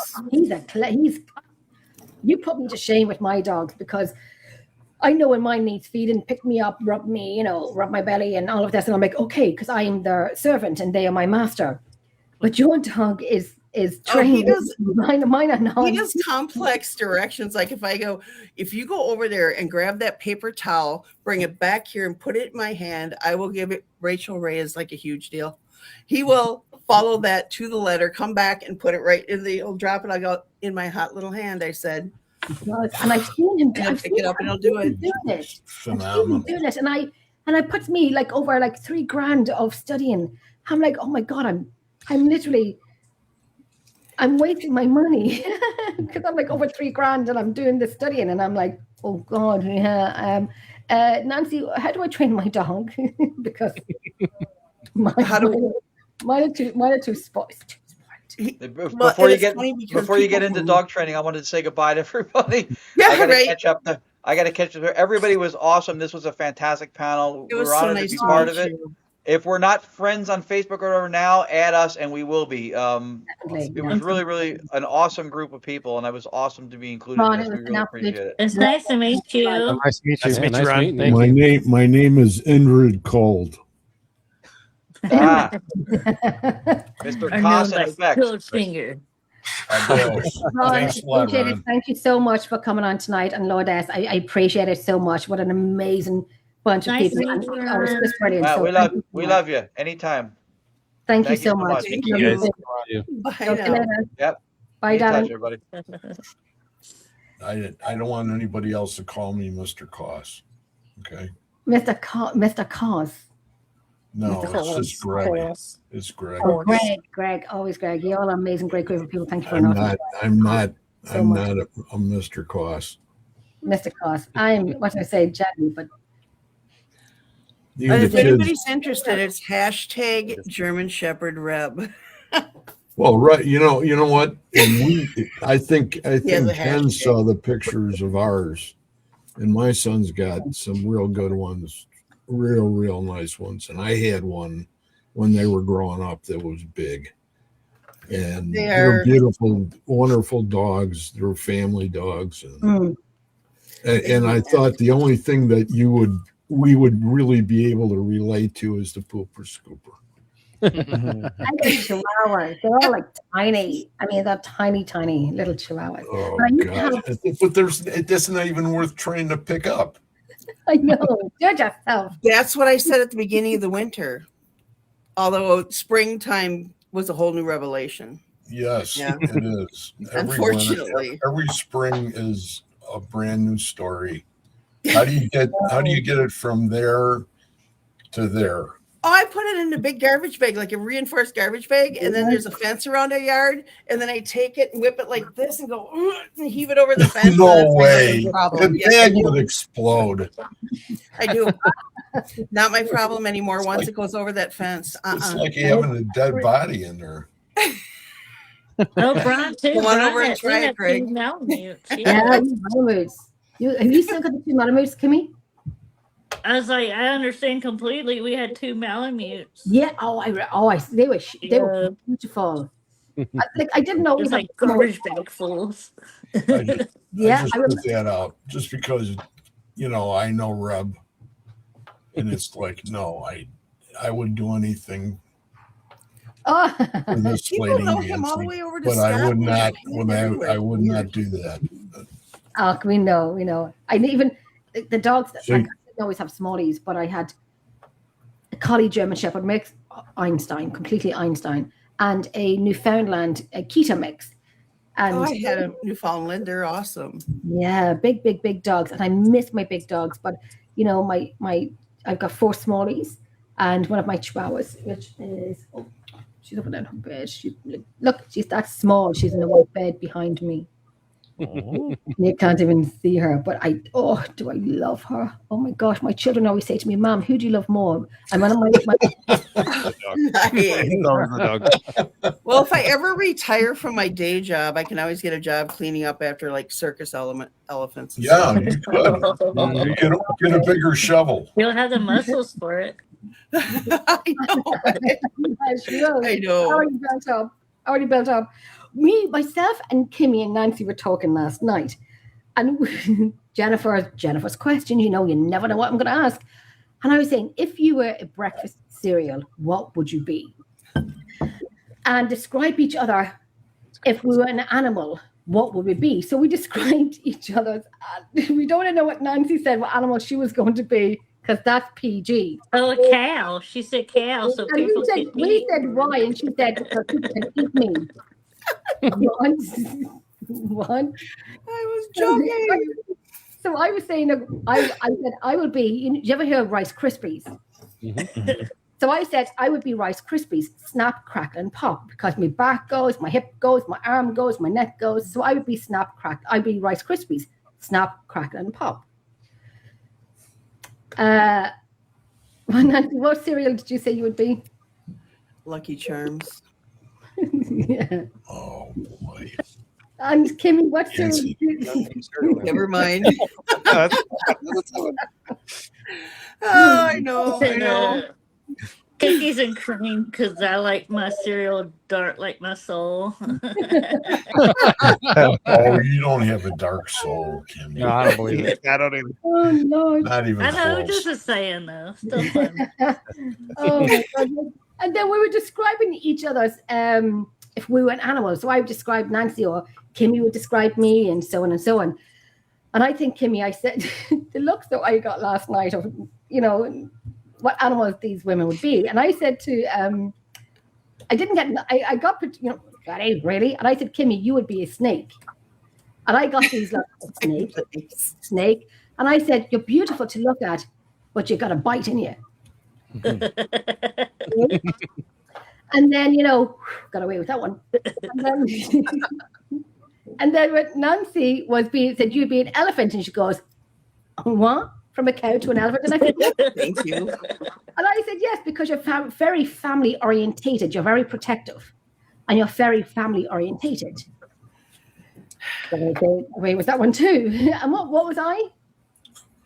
What did you describe me as? You were, what the hell? You were a giraffe. Oh, what? I said bear. Yeah.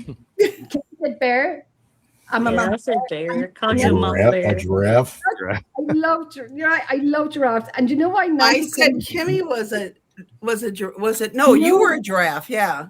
And I because said, they're so fierce. They take their whole head, like they put their whole body into it, like smack things with it. And yeah, and I'd be just like,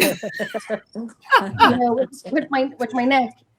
So yeah, this is the conversation that we have. This is what happens at like 1 a.m. my time. Yeah. Do we talk paranormal? No. So if you were a cereal now, and I know this is like a random question, and I know we'll leave in a second because I know everyone's tired. Sean, if you were a cereal or an animal, what would it be? Gosh, well, I'm gonna go animal first then. Tiger. I've always wanted to be a tiger. Bengal tiger. It's my favorite animal.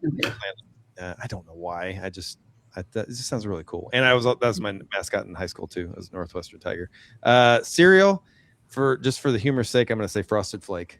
You said what was it? Read it. Frosted Flakes. Frosted Flakes. Explain it. You can make your own jokes. These guys will. Yeah, I know they will. I did love it. I'm like, okay. So Frosted Flakes, cereal, tiger. Chris, if you were a cereal and an animal, what would it be and why? I'd probably be a cocker spaniel because I have puffy hair. People hug me. And I think probably for the cereal would be like Life because I just like it a lot. Life in general. So that's cool. Nice. Love it. Love it. Love it. I'm gonna change my mind. Bravo. I can't copy his. Greg, what about you? Animal and cereal. What are you?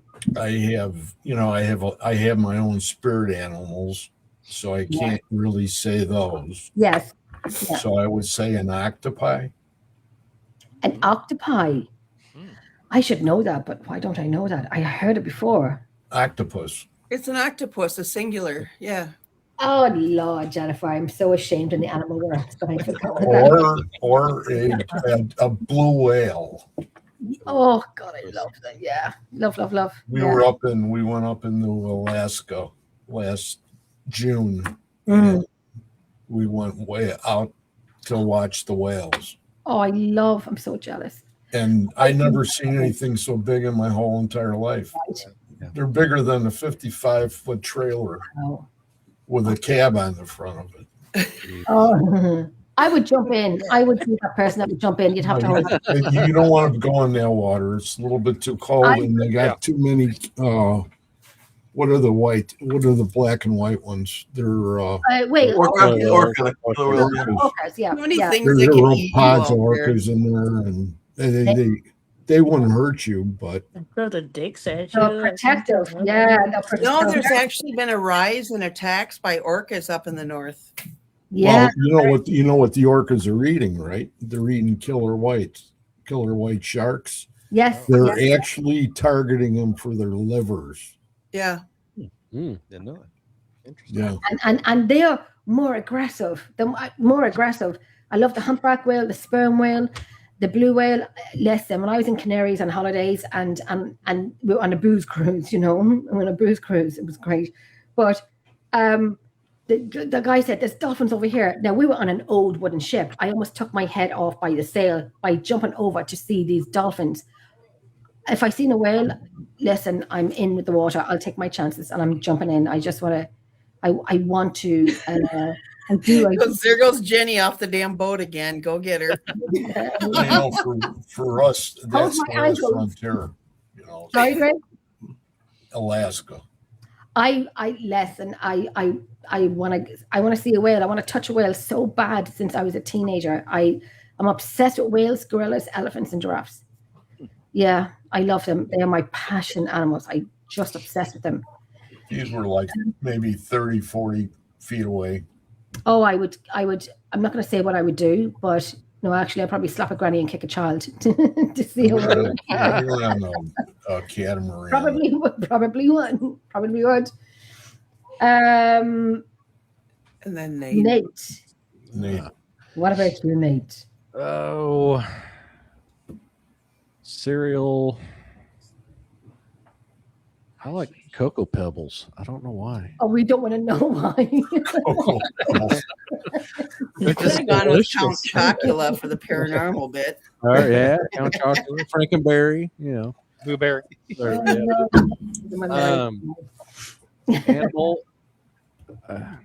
Animal's hard, but one that popped in my head really quickly was we went down to Atlanta Aquarium for spring break, and they had an exhibit with beluga whales, and they are so cool. Oh, no way. Did you see They are that? amazing.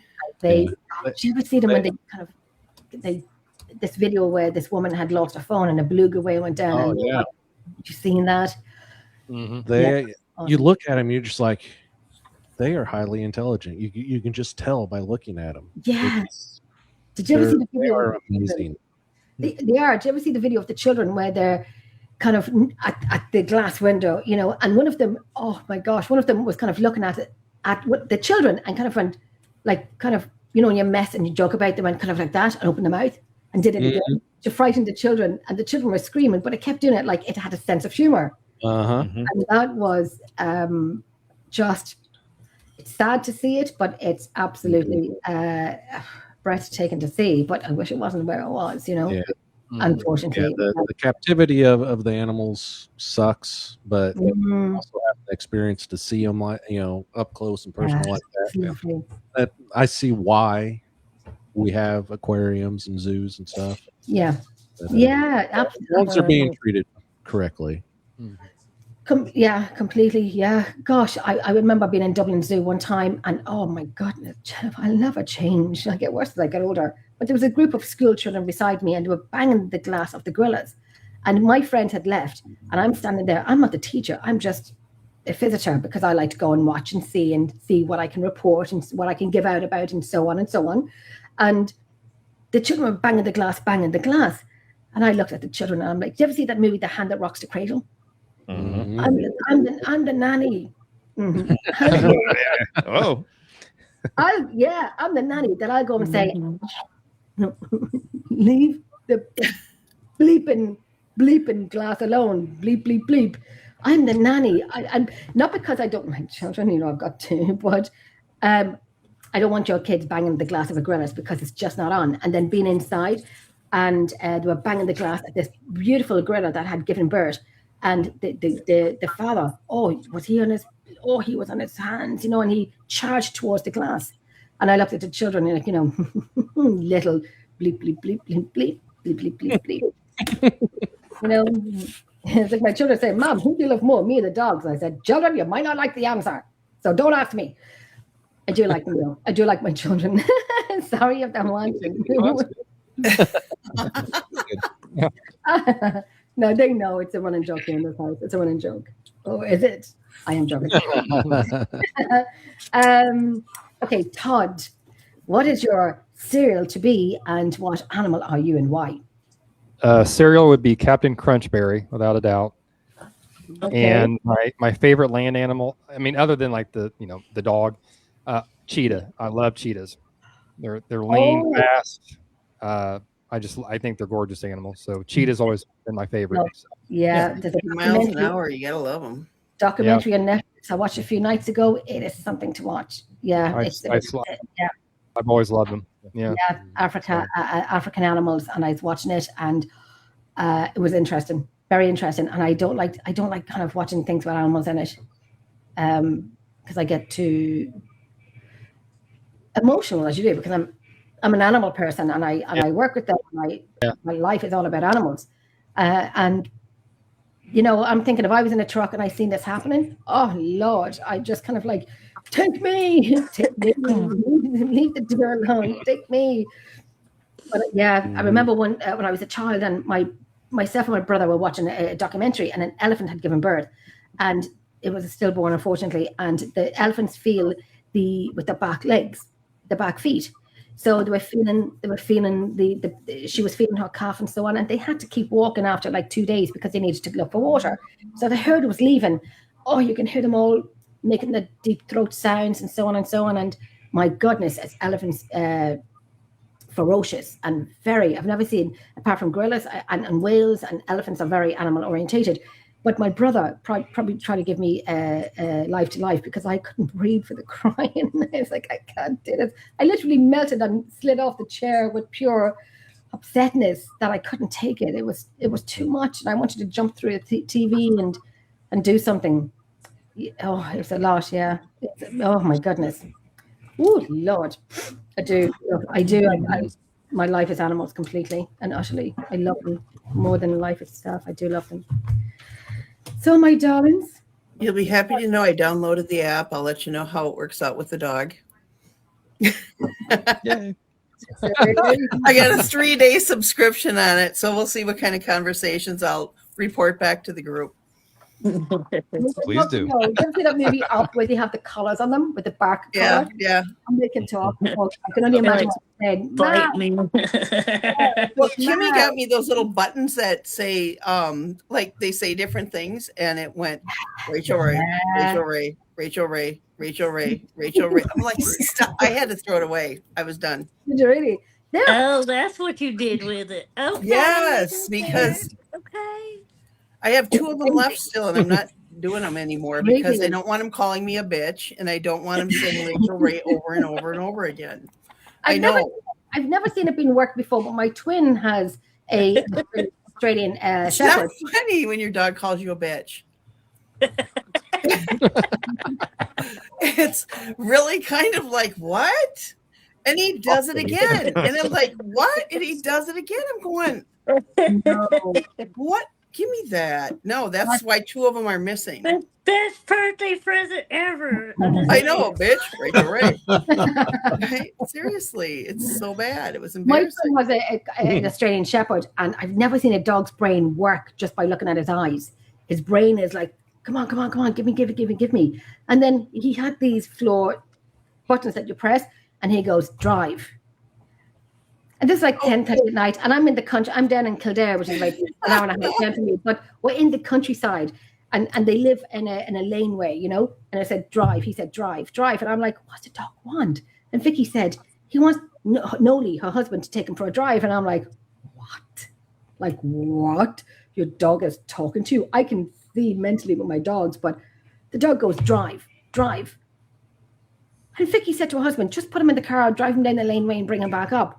I'm like, you do this? Holy crap.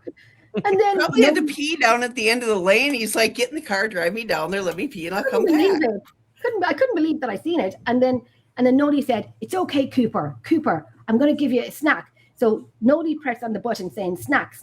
So then Cooper said, snack. And I'm like, holy crap, did I have too much gin, or is a dog talking to its owner?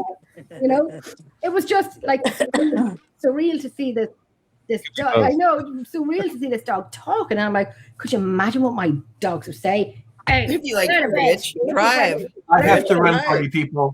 Okay, Chris. Thank you for having me on. You take care. Nice It was to nice meet you all. seeing you Chris. again. Hi, Chris. Thank you so much. Nice to meet you. Best to you all. You too, my darling. care. Okay. Good to see you two, man. And that was it.